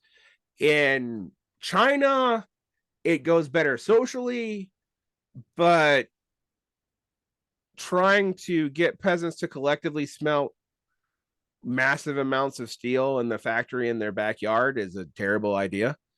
And they did that and it didn't work. So there is that distinction. Yeah, I mean, I think there's some screw ups. We can go like one of the things that complicates the Russian scenario, and I think we do. This is a point Losurdo makes that I think is fair. They're under assault the whole time, and they were banking on there being a contemporary revolution in Europe, or when it started exporting east, the East would join up completely with them. Now, I have my like a lot of my critiques of Stalin are not the normal critiques of Stalin, although I do think the Yuzov-China, the purges were stupid. I actually don't think they're all Stalin's fault, though. It's actually also forces unleashed in Russian civil society that no one could control, which led to people like overturning people in. I just think Stalin should have known better. But the bigger deal is the Sino-Soviet split. All right. And while Mao does not blame Stalin for that, the policies Mao blames for that actually begin with Stalin. And that's like, for example, Mering, and then later on, I forget who's the later Soviet guy.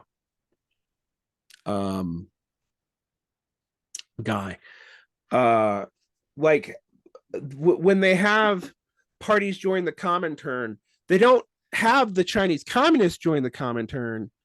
They have the KMT join the Comintern, and the Chinese communists get then a united front with them. And when Sun Yat-sen and the kind of socialist-friendly forces of the bourgeoisie die in the various anti-imperial and civil wars in China, the Soviets don't really listen to people in the Chinese Communist Party warning them that the civil war is going to be inevitable. And that leads to several massacres of communists. I think these events actually set up what's going to eventually happen that lead to the total breakdown between Mao and Khrushchev and all that. Anyway, I know there's people who disagree with that. That's my reading of the history. To get this back to Marxism, but yeah, this is still relevant. But yeah, like maybe we could start turning it. But this still has to do with like problems with the reality, the historical implications revolving the importance of the dictatorship of the proletariat. Right. Think about the class. And Marx does think that it's going to happen in what we would today call somewhere on the outer edge of the capitalist core. So Marx thinks explicitly that maybe not England, because its empire is making it hard to do, and maybe not America because its settler empire is actually tamping down on the development of an industrial proletariat. But in one of the areas that are not heavily imperial, so first France, but France has still got an empire, and then even in the bourgeois conditions, it still has one, and then Germany, which has like a little attempt at an empire, but like they come late, they don't get much, and they get kicked out.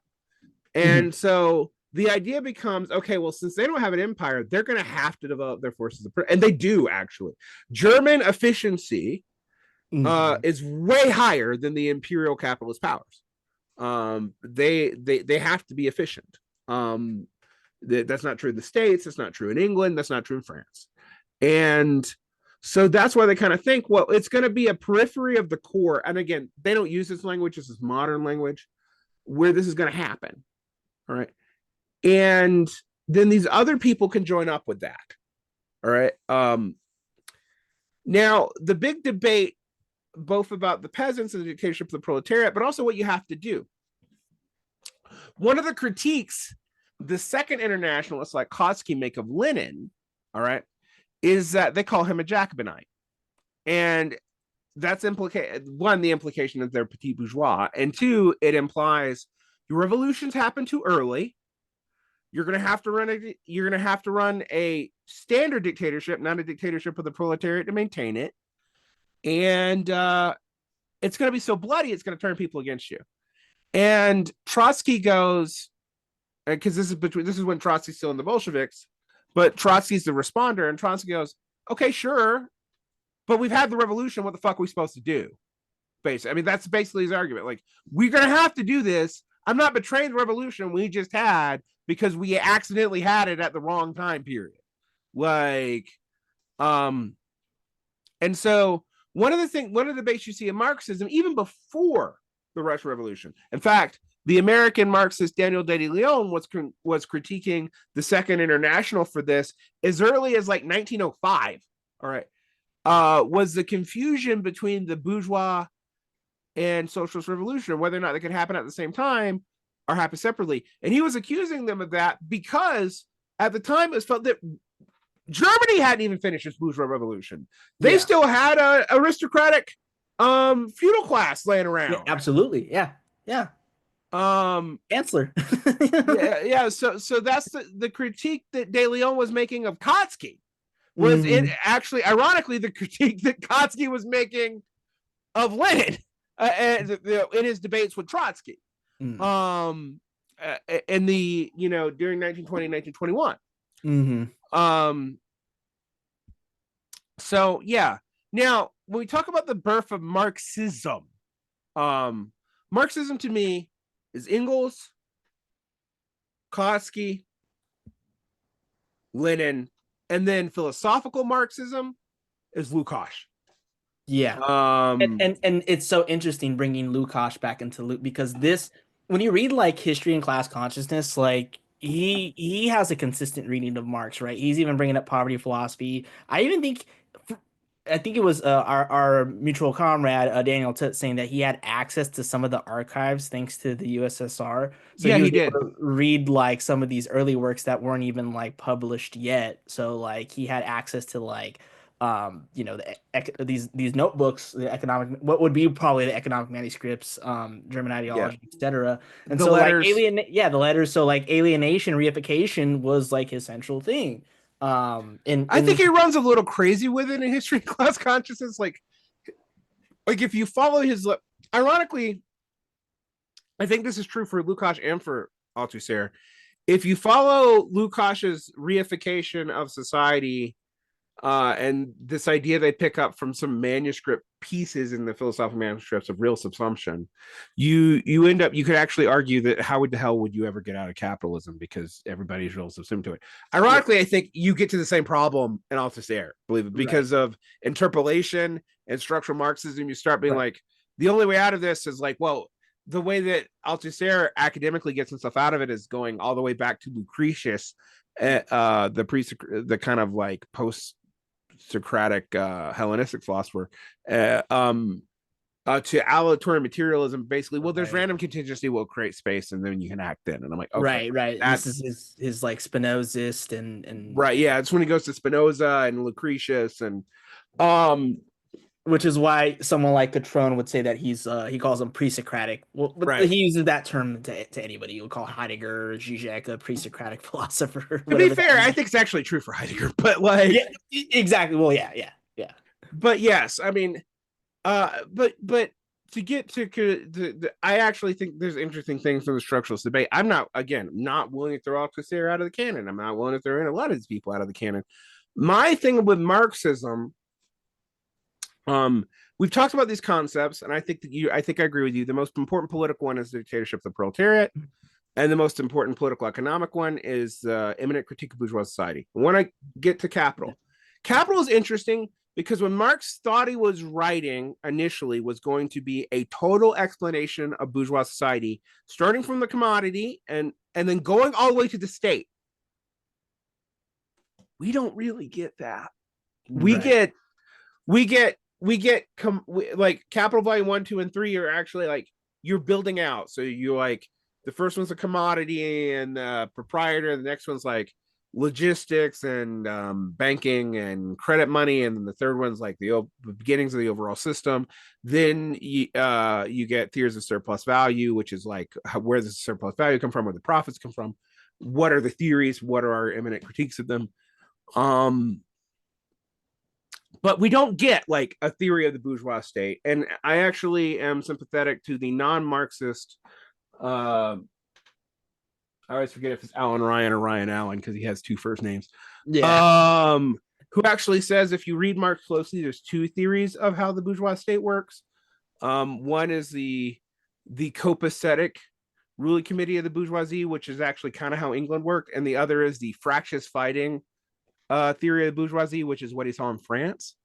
Um, but we don't get that. We don't get that fully fleshed out. We get it in journalism. We get it in polemics like the Brumaire. We get it right. in a bunch of other places. But we, as the Civil War in France, um, but we don't really get it like fully stated, like like the way we do with Capital. Like this is what the bourgeois state is like. So we don't get that stuff. And one of the things I say, we have these key concepts and these eminent critiques that we know, right? Um, we have an idea of what communism is. So the goal of communism is a completely classless society where socially, not individually, socially, we have provisioned enough that for reinvestment and taking care of those who cannot work, such as children, invalids. Uh, Today we call the disabled. Because Marx doesn't want to just kick them to the curb and let them die. And I know that sometimes you see liberals like, oh, Marxists just want to kick all the non-workers and let them die. No, we don't. No. And actually, one of his critiques of LaSalle is that LaSalle's making a false promise that Yeah. you'll get all your value back, because no, we got a provision for investment. We got a provision for those who can't work. We have to. Right. Right. And it's kind of interesting because like his initial critique of like LaSalle is like on the line of like society is like based upon what is it? Valuable labor, right? Or useful labor. Well, yeah, he says Yeah. that. Yeah, that And this is in that the critique of the Gothic program for yeah, all viewers. Yeah. all wealth is the product of All labor, wealth. and All wealth. That's what it is. yeah, no, all value is product of labor. Uh-huh. All abstract value, not use values. Right. But use values also, you have to do stuff to use stuff. Yeah. But he actually points out, like, if I just capture nature and I don't do anything with it, I still have wealth. Yeah. Because Yeah. wealth is potential value. I can hoard Right. that shit and not touch it, Yeah. and it's still mine. And so there's all these debates about, like, people go back and forth like, well, labor is the source of all value. It is not the source of all wealth. Um, uh, but value in Marx has a very specific meaning. It is not the generic. I hate this about French theory. French theorists are like, play with the word value. Like, value means, like, we mean values in this abstract sense. No, value for Marx means two things: either the satisfaction you get from using something, its use value, or Mhm. your ability to get more than the labor put into it when you sell it, which is Yes. surplus value. Yes. And Absolutely. surplus value comes from the abstraction of labor. So abstract Yes. labor. Yes. That's it. That's Mhm. all that Marx means by it.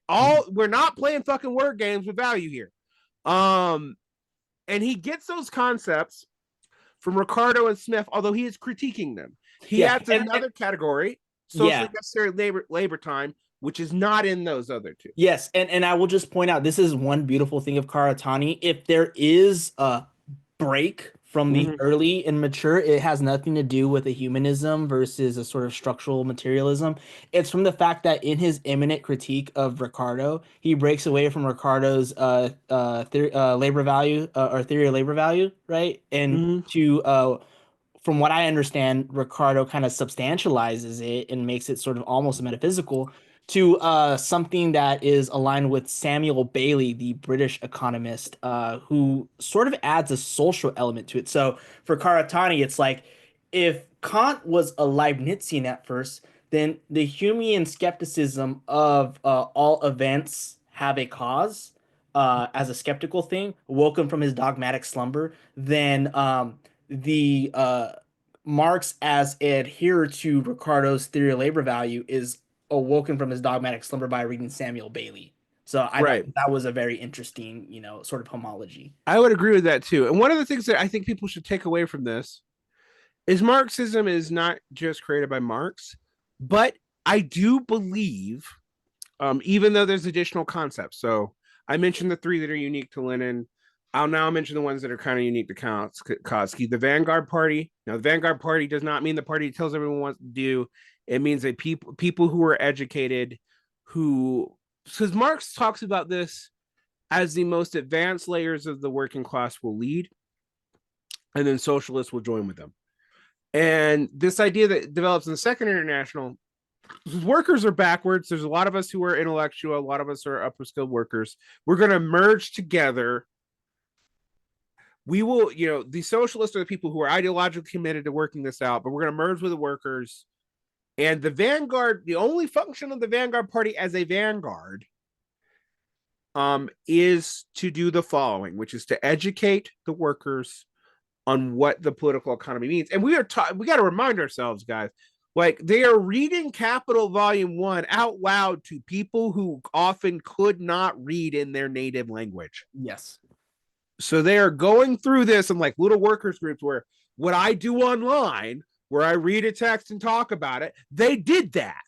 Like, that was, and you go and you meet, and like some of these people were, Like, one of the things that I always find funny, because Marx is like capitals for the workers, and I'm like, Marx, there's untranslated Greek in Das Right. Kapital. Like, Yeah. Yeah. but in a sense, if you imagine sending a person out who is educated in that stuff to read it to the workers and work them through it, I actually do think, oh, he's recognizing, yeah. And they also thought, of course, that the bourgeois need the workers to become more literate too, so we can kind of join up with this and sneak it in. But that's the Vanguard Party. That's Second International Innovation. It is implied in Marx, but it's not in Marx. Um, Democratic centralism, which does not come from Marx, but centralism and democracy both do. So you can kind of argue that it's maybe there. But the person that comes from is Schweitzer, who was Lassalle's lieutenant, but that is integrated into the SPD. That goes on to Bolshevism. The meaning of democratic centralism changes radically over time, in different situations and different parties and different historical time periods. I'm not going to, like, we could do a whole podcast just on what democratic centralism has meant. When people use it today, they tend to throw in dictatorship of the proletariat, democratic centralism, and Vanguard Party as all meaning the party tells you what to do. There were some thinkers, Bordiga, going all the way back to the beginning, actually did think that. But that really was not a common position. The idea was that the socialist intellectuals are, in the case of the Bolsheviks, the professional revolutionaries who are paid, who are supported by the workers, and that's their only job, is to educate them and then to agitate for them politically. That's it. Those are the people that would start this, but again, they're not actually supposed to be the people solely in charge. But the reason why I brought up Lukács, though, is I do think Lukács is the first systematic reading of Marx that is academic. So in some ways, even though Lukács he participated in two revolutions, was a serious Marxist thinker, but was also a figure in a communist government. Like, so we're not yet in total academic Marxism land. No. But he is the beginning of something that we could call formalized philosophical Marxism. I think begins with Lukács, and what we might call the political codification of Marxism comes out of Lenin, and it comes out of Kautsky, and never the twain shall meet in some ways, but also there's a continuity and a rupture there. And then, the various forms of Marxisms, which I think we have to talk about both politically and economically. Yes, and I think it's funny that you bring up Lukács because, I mean, this is where the term, gets associated with Western, the godfather of Western Marxism comes from, Lukács as like systematizing like the core tenets of Orthodox Marxism, right? Right. Yeah. And Well, I mean, before him, Orthodox Marxism is what Kautsky said. right. Right. Like, and he's got this whole essay in that's published in the History of Class Consciousness one. I forget who published it, but the first essay is what is Orthodox right. Orthodox Marxism. Yeah, and I actually don't like his answer to it, because his answer is basically like, it's so circular.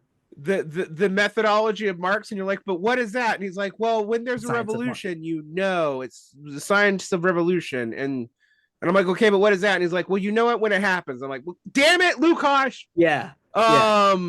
I mean, he is both the founder of philosophical Marxism and the founder of Western Marxism, although of the people listed with Western Marxism, him and Ernst Bloch, they're interesting because they're also on the other side of the Iron Curtain at different times. Yeah. So you can't really blame them in the way you can blame later Western Marxists who are pure academics. Yeah.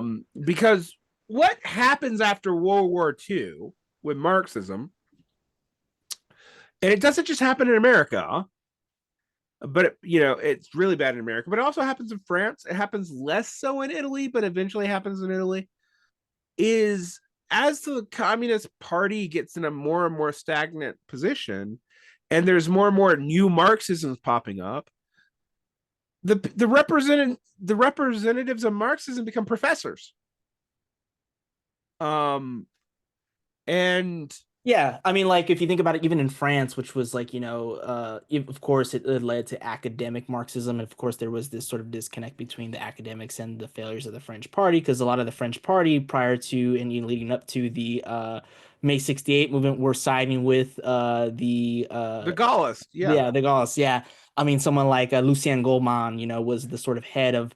I think there was an experimental university, right, where they were trying to adhere to some sort of Marxist leftist oriented structure of how education and knowledge would be disseminated. Of course, Lacan gets lumped up into there. We don't have to talk about that, but like the point is like this is an example of like these sort of academics, Marxist, would fall into what you were saying. Yeah. Well, I do think there's a tendency on the left today to just blame the academic Marxists without looking at why the academic Marxists came to be. Yeah. Even someone who's an academic Marxist, like, I don't know, Angela Davis, also was a vice presidential candidate in the CPUSA, was a member of the Black Panthers, was a street activist before she became an academic. Most of the early academics were involved either in the Communist Party of France or they were street radicals who went to college. Part of it was also the post-war compact sent a lot of people into the universities. But what we saw is when these 60s political movements and parties failed, when they degenerated into pure sectarianism or got crushed by the CIA or the FBI or split themselves to death, pick one of the many ways of these, particularly in America, but of these different Marxist movements to die, is a lot of these people did go and hide in the universities, and they explicitly thought first, they thought they were finding a new revolutionary subject in France and America, because they, for some reason, they got this idea in their head that because of the Fordist Compromise, it's not for some reason. There are reasons for it that we could talk about, but because of the Fordist Compromise and the Social Democratic Compromise in Europe, um, that the workers' movement had been de-radicalized and totally subsumed capital. Mm-hmm. Um, and the Lassertian critique to that, which is not third worldism, by the way, it's a little different, but is that, well, the national liberation movements and the periphery, which mirrored the Bolshevik and Chinese experience, and were workers' movements and peasants' movements of legitimate cause. I actually think there is some truth to that. Yeah. However, will say in response to that is a lot of them, however, end up in bourgeois societies Yeah. anyway, Yeah. and like, so the question that we have to answer is why. Right. Um, my, but in the core, what do we see? After 68, um, and the 68 only exists. I mean, even though we can complain about it, it only exists both in America and in France. Mm. France is Algeria, and America is Vietnam. Yes. Yeah. So that prompts a movement because, uh, and at the same time, in a way that people didn't even notice at the time, the social democratic consensus in Europe and the Fordist consensus in the United States was beginning to simultaneously and separately start to break down. Mm-hmm. But that's not what prompted this to begin. In the US, it's the civil rights movement and the Yes. integration of black peoples and workers into the economy, fully, uh, the end of Jim Crow. Then that pivots into the anti-war movement, which is itself a response to a national liberation movement. Um, and then that pivots into the full development of the New Left. When the New Left fails, it becomes the 70s New Communist movement. When that fails, we don't really have anything. And Which in the new left, it's Angela Davis, plenty others, but like popular names that we know, like Herbert Angela Davis, Marcuse. Claudia Jones, uh, But CLR James, Yeah. but Marcuse's in that mix because he's over Marcuse, in yeah, Berkeley, right? Or was I yeah, know he was like in San Diego for a bit, or no, that yeah, was the thinking of Friedman, Andrew Freenberg was. Freeberg, I think he was part of but the he's a student. Marcuse is important. He's at Berkeley at one point. The Frankfurt schools, because also the Frankfurt School had been like the only safe American communist for a long time. Mhm. Even the Trotskyists weren't considered that safe in the 50s. The Frankfurt School somehow got around that, mostly Yeah. because they were immigrants, and a lot of their more Marxist work was not. I mean, like for example, Henrik Grossman's breakdown of his capitalist breakdown theories was not published in English until the goddamn 70s. Yeah. I mean, even though it was published in America, Yeah. it was published in the United States, Yeah. but it was published in German, and it was translated at first, weirdly, by an Indian English speaking academic, and then later on fully Wow. published, I think in the 90s. Um, so a lot of the more early, like the more Marxist early Frankfurt School work wasn't available in English, Hmm. even though it was published in the United States. Right. Yeah. Same with a lot of Marxist journalism. A lot of Marxist journalism was published in America, but it was published in German, and we didn't want it translated here. I mean, so like a lot of the first English translations of Marxist journalism written for American newspapers was actually published by the Soviet Union. Hmm. So, Wow. it's wild. Um, but yeah, you're absolutely right. The new left is interesting. I mean, one of the things that I was telling you about my book, and it's related to this, is the Marxist professors of the Communist Party. Okay, so the Communist Party is interesting. The Communist Party's initial growth point is the Upper Midwest. That's actually where most of the social makes sense. It's where a lot of the roughest industrial areas were. That's where the Socialist Party was strongest, where the early Communist Party was strongest. But during the late 30s and 40s, the Communist Party becomes largely located where we kind of would expect them to be today, which is New York and California, because those are Mhm. the intellectual hubs. Yes. Some of that has to do with the fact that the communists were consistently anti-fascist and nobody else was, even though Stalin was doing weird shit in fascism in the late 30s. In fact, he lost a lot of members when he did that. Like a lot of the US communists, the first big exodus of US Communist Party members was actually over the Molotov-Ribbentrop Pact. The Hmm. second big exodus was in 1949, when the individual states started cracking down on communists. But so the communists were concentrated in New York and California. So the Red Scare was most into the second or third. I actually count like the fifth Red Scare, but I think officially it's the second. Is most intense in New York and California.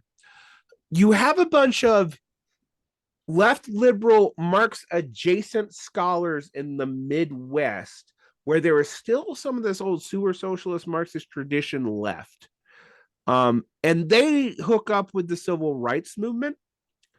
And that's where the new left is initially born. The new left does not start off as Marxist.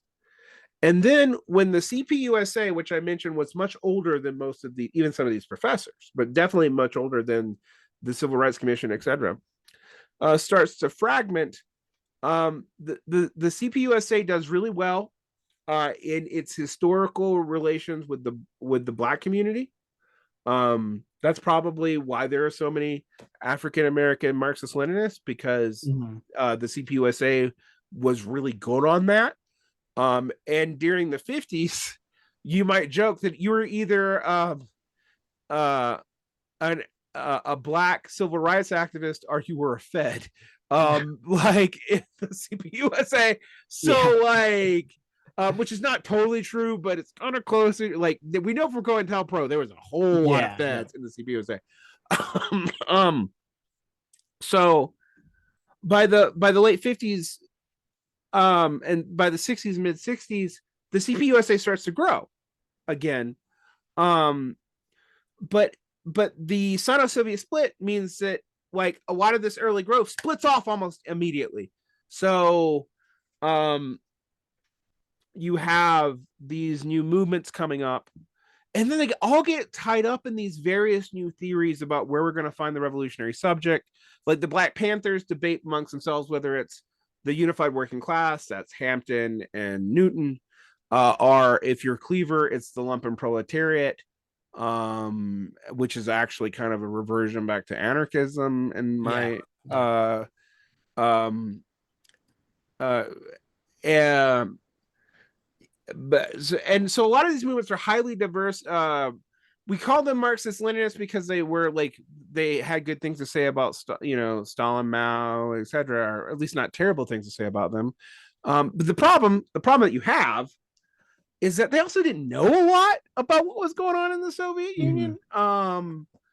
Even when they had money from the Soviet Union and contacts, the Cold War had made those barriers so high that Mm. like you'll hear stuff said about like I read even radical philosophers talking about China now, and I'm just like, man, you guys were pulling stuff out of your butt. Like, are you were reading Mao speeches and just like thinking that was the only thing going on because it's the only wasn't because they were bad. It's just the only thing you had access to. Yeah, no, exactly. Some people did go as they came back, more was learned, and then like when the in the relative thought in the 80s and 90s, a lot of left Americans and a lot of Latin Americans got access to more archives of China and whatnot. So we learn a lot more today. Um, anyway, um, but that really split the movement up. So you have this fragmentation of Marxism on in the activist circles responding to international events, and particularly China falling out with the USSR, and then the other big thing is Cambodia fighting a war with Vietnam. Yeah. Those really break up the Latin Mm-hmm. American, the French, and the US, and to a lesser degree the Canadian movements. Weirdly, and I've never been quite sure why, the American Trotskyist movement is always been like puddling along. It has a few thousand members. It has one union. They founded the Teamsters. Um, uh, but the American Communist movement starts to respond. The Trotskyists grow in the universities in the 60s, but then they almost completely fall apart over debates around Cuba, of all things, in the 1970s. And American Trotskyism is almost dead by the 1980s, and for reasons that I don't entirely understand, the most prominent forms of the British left that were willing to work internationally uh, were Trotskyist. So American Trotskyism is reborn in the late 80s and 90s, particularly after the fall of the Soviet Union, by British Trotskyism. Yeah. Now there were already connections. The independent socialist tradition had joined up with the international socialist tradition, and that led to the Cliffite ISO. And I'm not going to go and call all the names. You want to really bore your listeners. We've already thrown 1,000 names at them. Yeah.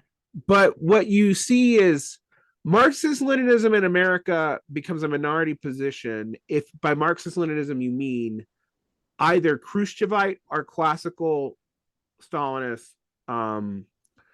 uh, Marxist Leninism. The Yeah. CPUSA actually becomes a very small organ. Mm. The Maoist parties grow very quickly in America, but there's so many of them, and Yeah. they also split up into different ideologies. Right. So you have Mao Zedong thought, you have Marxist internationalist, Marxist Leninist Maoism. Then Marxist Leninist Maoism splits into Marxist Leninist Maoism Third Worldism, which also splits into Marxist Leninist Maoism Third Worldism and Marxist Leninist Marxist Internationalist Maoism by the 1980s. Then Mao Zedong thought develops into the Mao Zedong thought purist versus what China they would call socialism with Chinese characteristics, what in America we Right. call Okay. Dongism. Um, and and in Europe, those communist parties, particularly in Italy, you have the autonomists who we think of as ultra leftists, but they were Marxist Leninists, and the Apparismoist. They kind of developed their own tradition. Hmm. That they end up getting all this French post Marxist theory involved, and that leads to like stuff like Negri.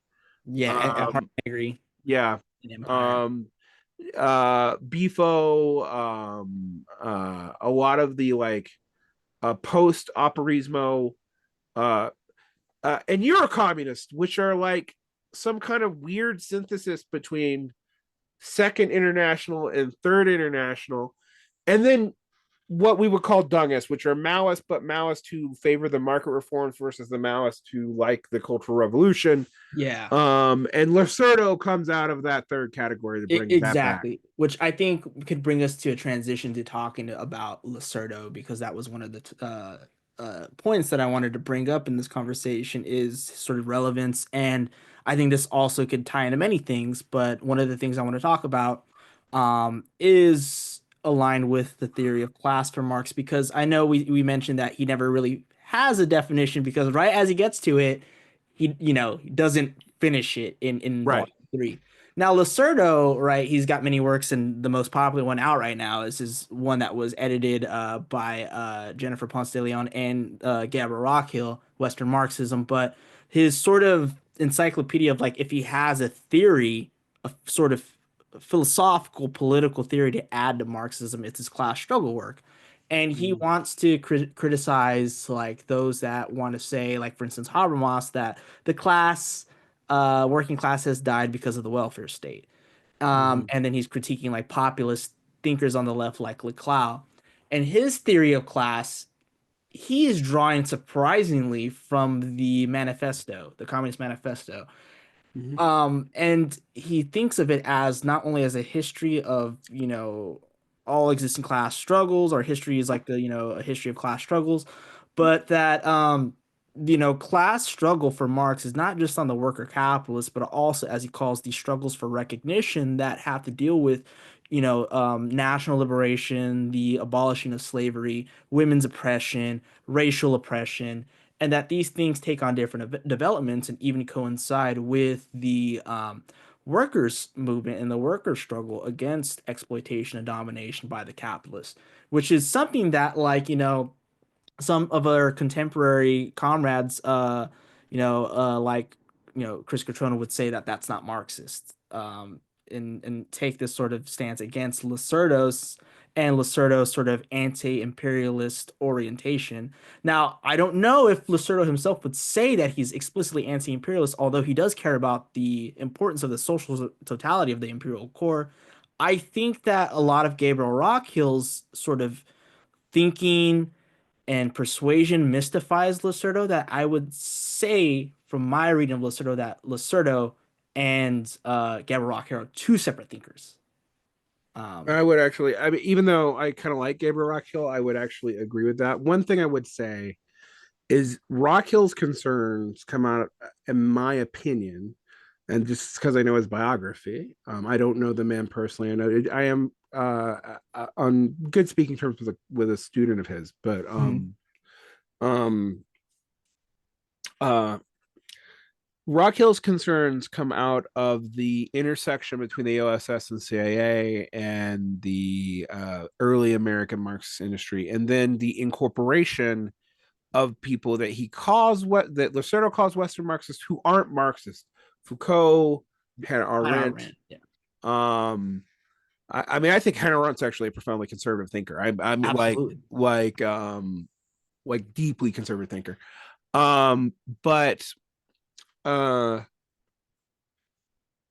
I would say Lacerdo's concerns, we have to put him back in his own context. His class struggle is aimed at Leclau, Mouffe, also Gortz, Hmm. um, uh, which is very much a Euro communist context. The only school of thought that we had that was like that were elements of the New Left and the Frankfurt School, who thought that the working class have been totally subsumed. Their theories for why vary. Some of it's the one-dimensional man. Some of it's the nature of the administrative state. That is the last one is Friedrich Pollock actually, but it's actually crucial to understanding Horkheimer and Adorno. And these assumptions are reified and doubled down on by Habermas. Right. Like I don't think, for example, Horkheimer and Adorno totally throw the working class out, Mhm. but they think they're subsumed in a society that has been reified to the point uh, that there is not a clear way through the working class for them to operate. And what is interesting, and I would really like this article to be translated into English because it's currently not. The Hotel Grand Abyss, which everyone knows because everyone knows famously that's what Lukács said that the Frankfurt School does with his own theory. That basically there's no way out of capital if you follow their logic through. Um, this leads to radical conservative critiques that even are a way to sneak back in stuff like Judeo-Bolshevism through another means, which is called the idea of cultural Marxism, that like the Marxists gave up on the working class, so they're trying to take over culture. That's not true. I also, however, say it's not entirely false. Um, a lot of things that are conspiracy theories do have a little bit of truth to them, and there is a truth that because of the Frankfurt School's view that the working class was totally subsumed to capital and that capital was the agent of change, and this really gets worked on in people like Moshe Postone, that they no longer view the working class as the active subject. That was not just them, but that developed separately and strongly in Europe too. Gortz and a lot of the Euro communists also argue that the working class has been so subsumed to capital, we are so shut out of capital via automation. There's multiple theories that they're no longer really the agent, which is a big change from even operaismo. I mean, operaismo literally means workerism. Like, so this is a huge movement away from that. So Losurdo's class struggle, I think, is an intervention actually primarily against Euro communists, which is an inter-Italian debate in particular, because Euro communism is a strong tendency in France and Italy in particular, as there's the splits within the French Communist Party and the French Socialist Party, and also within the Italian Communist Party and the Italian Socialist Party. Which is it's good to point that out because I didn't know that, but also he was politically active within the Italian Yeah, Communist Party this or is a this. specific Communist Party of Italy during that time. Yeah, he's a. So the Italian Communist Party is dissolved and reincorporated multiple times. There's multiple different groups that call themselves that. So Losurdo's way down the line.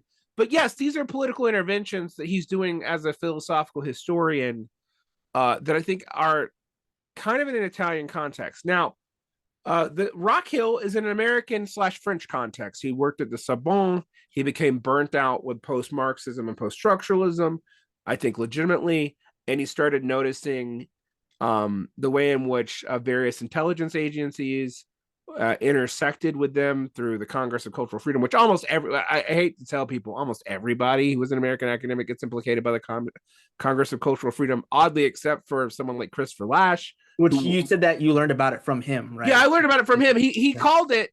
He called that out in a book in 1960 and 1971, and the essay was written in like 1969. The documents that prove that were not even declassified yet when he figured it out. That the basically the part of what had happened to the American socialist movement is that the CPUSA had actually tried to participate in the Red Scare, which is kind of crazy to think about. I mean CPA, not CPUSA. Let me let me get my acronyms right. We got too many names. The Socialist Party of America had participated in the Red Scare, and a lot of its key thinkers had also gone through the Congress of Cultural Freedom, and they had become the coterie of things like neoconservatism. You also had a variant of Trotskyism, particularly the Max Shachtmanite form of Trotskyism. Not so much Shachtman himself, and not Hal Draper, who was another one of his cadres, but people downstream from him. A lot of them got involved in the American Socialist movement in the late 50s and early 60s, and they also became conservatives, and a lot of them had overlap with the Congress of Cultural Freedom, but other people implicated in that uh, were Adorno and Horkheimer, Sidney Hook. What is an open question, however, and I don't think Rockhill has always convinced me, is did everyone participating know that? It is clear by the late 60s that a lot of people did. But in the 50s and early 60s, who knew what is a more open question.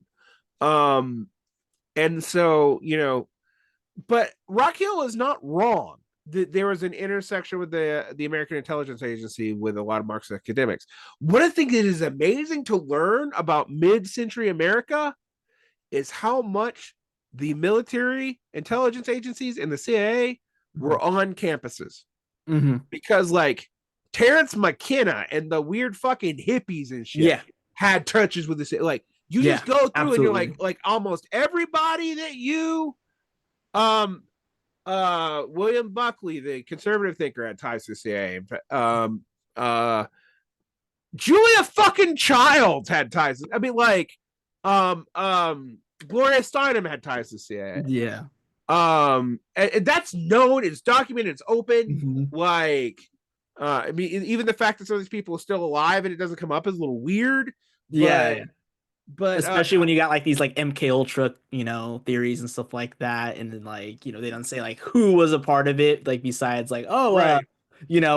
Charles Manson, but like that's fine to talk about that, but not like these sort of people that like The non-Marxist. Unabomber was tied into MK Ultra. He got dosed by LSD. I mean, like you just go through it and you're like a who's who of American intellectual life, and like 80% of them had some kind of run-in with either military or government intelligence. Right. If you went through a university in that time period, it is very hard not to. Yeah. And Rockhill's not wrong about that. The question that I have always had though is what do we know about who knew what and how deep they were implicated? Now, and there's also the other question is Rockhill will occasionally hold people accountable for working with the OSS. But the problem with that is a lot of Marxist Leninists worked with the OSS, not just the Frankfurt School, because the Soviet Union and the USSR were in an alliance against Nazi Germany. Like when they purged Henry Wallace and purged the Popular Front, and like the Birchers went attacking communists in FDR's regime and liberals like try to hide it, there were both Trotskyists, Frankfurt School, and straight up Marxist Leninists in the OSS, which is the precursor to the CIA, for those who don't know. Yeah. And in the State Department, there were a bunches of them. Because we were in a popular front, we being communist, in a popular front with the United States. So there was no reason not to. Now, do we hold people accountable for that now? After the Cold War, for what we didn't know was going to happen yet? I don't know. I do think it implicates some people, but I also think it's not clean in a way that it's just the Western Marxist intellectuals that come out looking bad if you look at that. But I get why Rockhill cares, because we have to ask ourselves, well, why was Johns Hopkins, where a very conservative school, where the post-structuralist conference happened, and why was the military involved with like bringing Derrida over here? And like, I mean, these things are legitimate questions. They're actually not Losurdo's questions. Yeah. Losurdo's questions are, how should we orient towards post-Deng China? Is the working class in the core still a meaningful subject? And how should we relate to national liberation / yeah. And one of the reasons why I think Losurdo is popular today, for good and ill, but I think for legitimate reasons, is if you don't want to be a Jay Sakai thinker, that's settlers, but you want to admit that settler colonialism is a real thing, and you don't want to be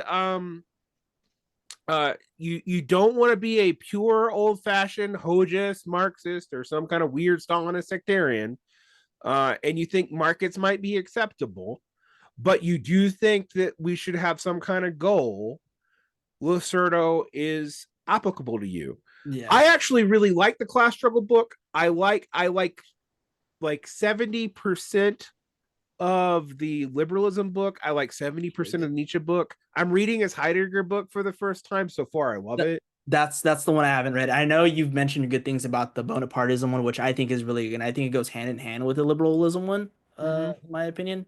Um, and I don't know if you read his War and Revolution one, but it's like his sort of critique against historical revisionism Mm-hmm. and the way he's critiquing Francois Furet.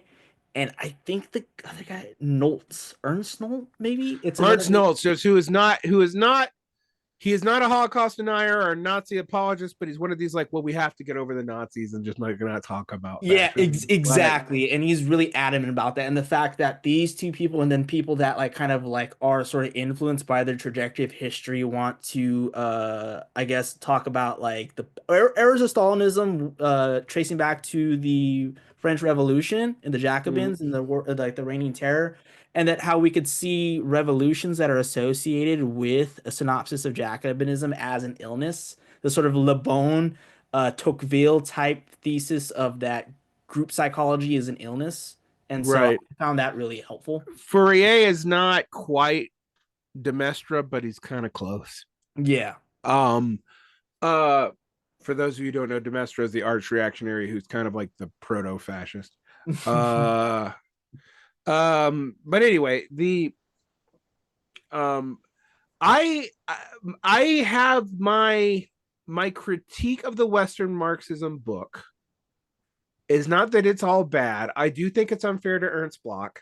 Mhm. Um, because it holds Ernst Bloch's non-communist writings as if it was and his very late period stuff after the Hungarian insurrection as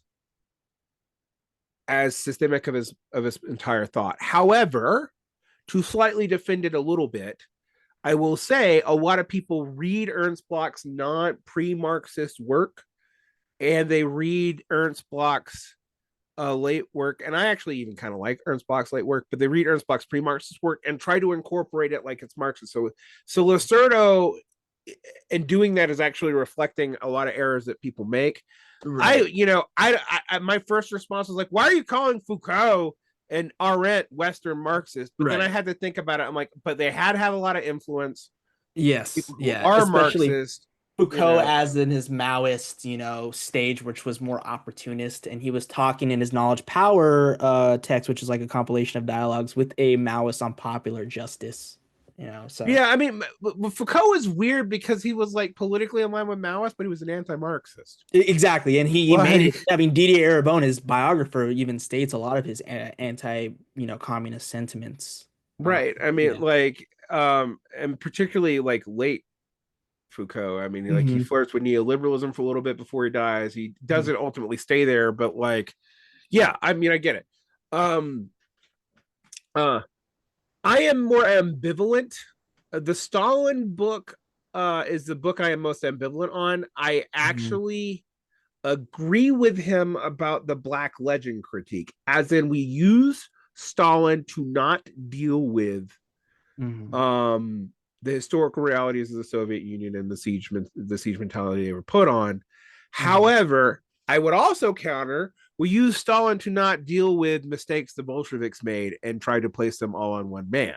Hmm. Um, and for a lot of communists today, Stalin, Trotsky, Mao, they're not even real figures that have real political trajectories and changes in them. They're like these names of the father for ideologies that are often ad hoc over time. Like I meet people who call themselves Marxist Leninists who like they're taking from Stalin in 1927 and Stalin from 1952 and just adding them together like as if there hasn't been major developments changing this man's thought and developing it.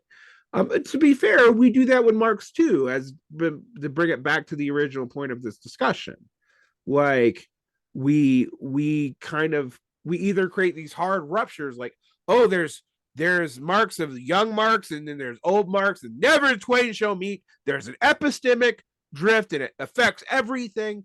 Or you do the Marxist humanist thing where like I can read the 1844 manuscripts into the latest Marx, and they're totally Yeah. consistent, and there's Yeah. never a single change. And I'm like, that's, Yeah. I mean, honestly, the second reading is more to just like, that's not how people work. Yeah. Like if you were to read even my early Marxist blogs and then listen to me today, you'd be like, Yeah. are you the same guy? And For yeah, yeah. I am. And like, there's a lot of stuff that hasn't changed, but a whole lot of shit's happened between 2007 when I started being interested in this shit and writing about it and talking about it, and 2025, where, you know, we've had two whole cycles of Marxist movements come and go. And, Mm. you know, Yeah. and when I was writing about it in 2007, like, you got like, no one was talking about Marxism really, except for weird academics. And when like, and Zizek and David Harvey. And Yeah. when I'm Yeah. writing about it even 4 years later, it's like all over the internet. So it's a completely different space. And I think we have to have that. And when it comes to Marxisms, I don't think we should view Lenin or even Lukács or Kautsky or Engels as inventing Marxism. I think they are working through ambiguities in Marx, and that continues to this day. And people like Losurdo on one end. I don't so much, I mean, like, I would actually say, I don't think, I wouldn't kick Zizek out, but I don't think he's a Marxist. I don't even think No, he I thinks don't he's a either. Marxist. No. Yeah. Um, I mean, like, he doesn't believe in like Marxist economics at all. No. Um, It's just Hegel a la Lacan, you know. yeah, And it's me Hegel. as a Lacanian, I still have problems with that reading too. I was about to say it's Hegel a la Lacan, but it's actually a really simplified version of Lacan Yeah. and a weird Reading of Hegel version of Hegel. that like it's Um, Marx. Yeah. it has almost nothing to do with Marx. And when they're like, "Well, there's not really, we can collapse materialism back into idealism," I'm like, "What the fuck are you talking about?" Like, like, but anyway, Yeah. but I guess that's my point. Is I'm not for policing the canon. I'm not for kicking Losurdo out. I do think we should have a critical reading of Losurdo and Rockhill, but I Hmm. also think they're valuable. And Hmm. like, if it's Rockhill or Jay Sakai, rather have Rockhill. Fuck yeah. Although I'm going to also say Jay Sakai is worth reading. I Mhm. don't agree with everything, and there's historical mistakes in Settlers, but like, I actually read some of like when Race Burns Class and some other Mhm. later Jay Sakai writings. They're they're decent. They're worth Mhm. wrestling with at least. Mhm. Um, um, so, you know, I'm not willing to keep even some of the most vulgar stuff out, because I think we also have to ask ourselves, well, if this was a mistake, why did it happen? Right. It- And um, and I think sometimes I do. I think my frustration with maybe not so much Gabriel Walker himself or Losurdo himself, but with Losurdoans I encounter on the internet, is they just scream the CIA all the time, and I'm just yeah. like, well, yes, but also no. Like, that attributes godlike powers to the American intelligence agencies. Yeah. And if anything, I've learned from under reading about the American intelligence agencies is they do not have godlike powers. But Not anyway, yeah. Well, I just want to thank you, C. Derick Varn, for all of that, and I think it was really good to quote it on the bringing in Lacerdo and Rockhill thing, because I think it's very relevant, not just like in the ideas themselves, but the fact that they're being talked about, you know, right, in outside the university, you know, and bringing in the not only the theory but the possibility of praxis today. So right. again, you know, thanks for coming on and talking about Marx, philosophy of Marx, and just the entire history and canon of, you know, emancipatory politics within the light of Marx and Marxism. So Yeah. thank you again. And if there's anything you want to plug before we end it, feel free. You can find me at VarnVlog. You just look up VarnVlog on YouTube, VarnVlog on any podcast aggregator if you'd rather listen to it. If I have a Patreon, we start at $4. And you'll get most everything for $4 actually. Uh uh but if you don't have that kind of money, I actually make most of it available for free. Um I have an article that came out that I co-wrote with AM Gimlet's get Andy from Antifada. I Mhm. always fuck up his name. Mhm. Um on the end of the Great Brunch. Um, it's at the New International. You can look that up. Uh, and one day I might have some books out. Um, so thank you. Yeah, no, thank you. All right, everybody. Thanks for tuning in, and please tune in for more episodes and exegesis on Marxism, psychoanalysis, and those related to critical theory. Thank you all. Have a good night.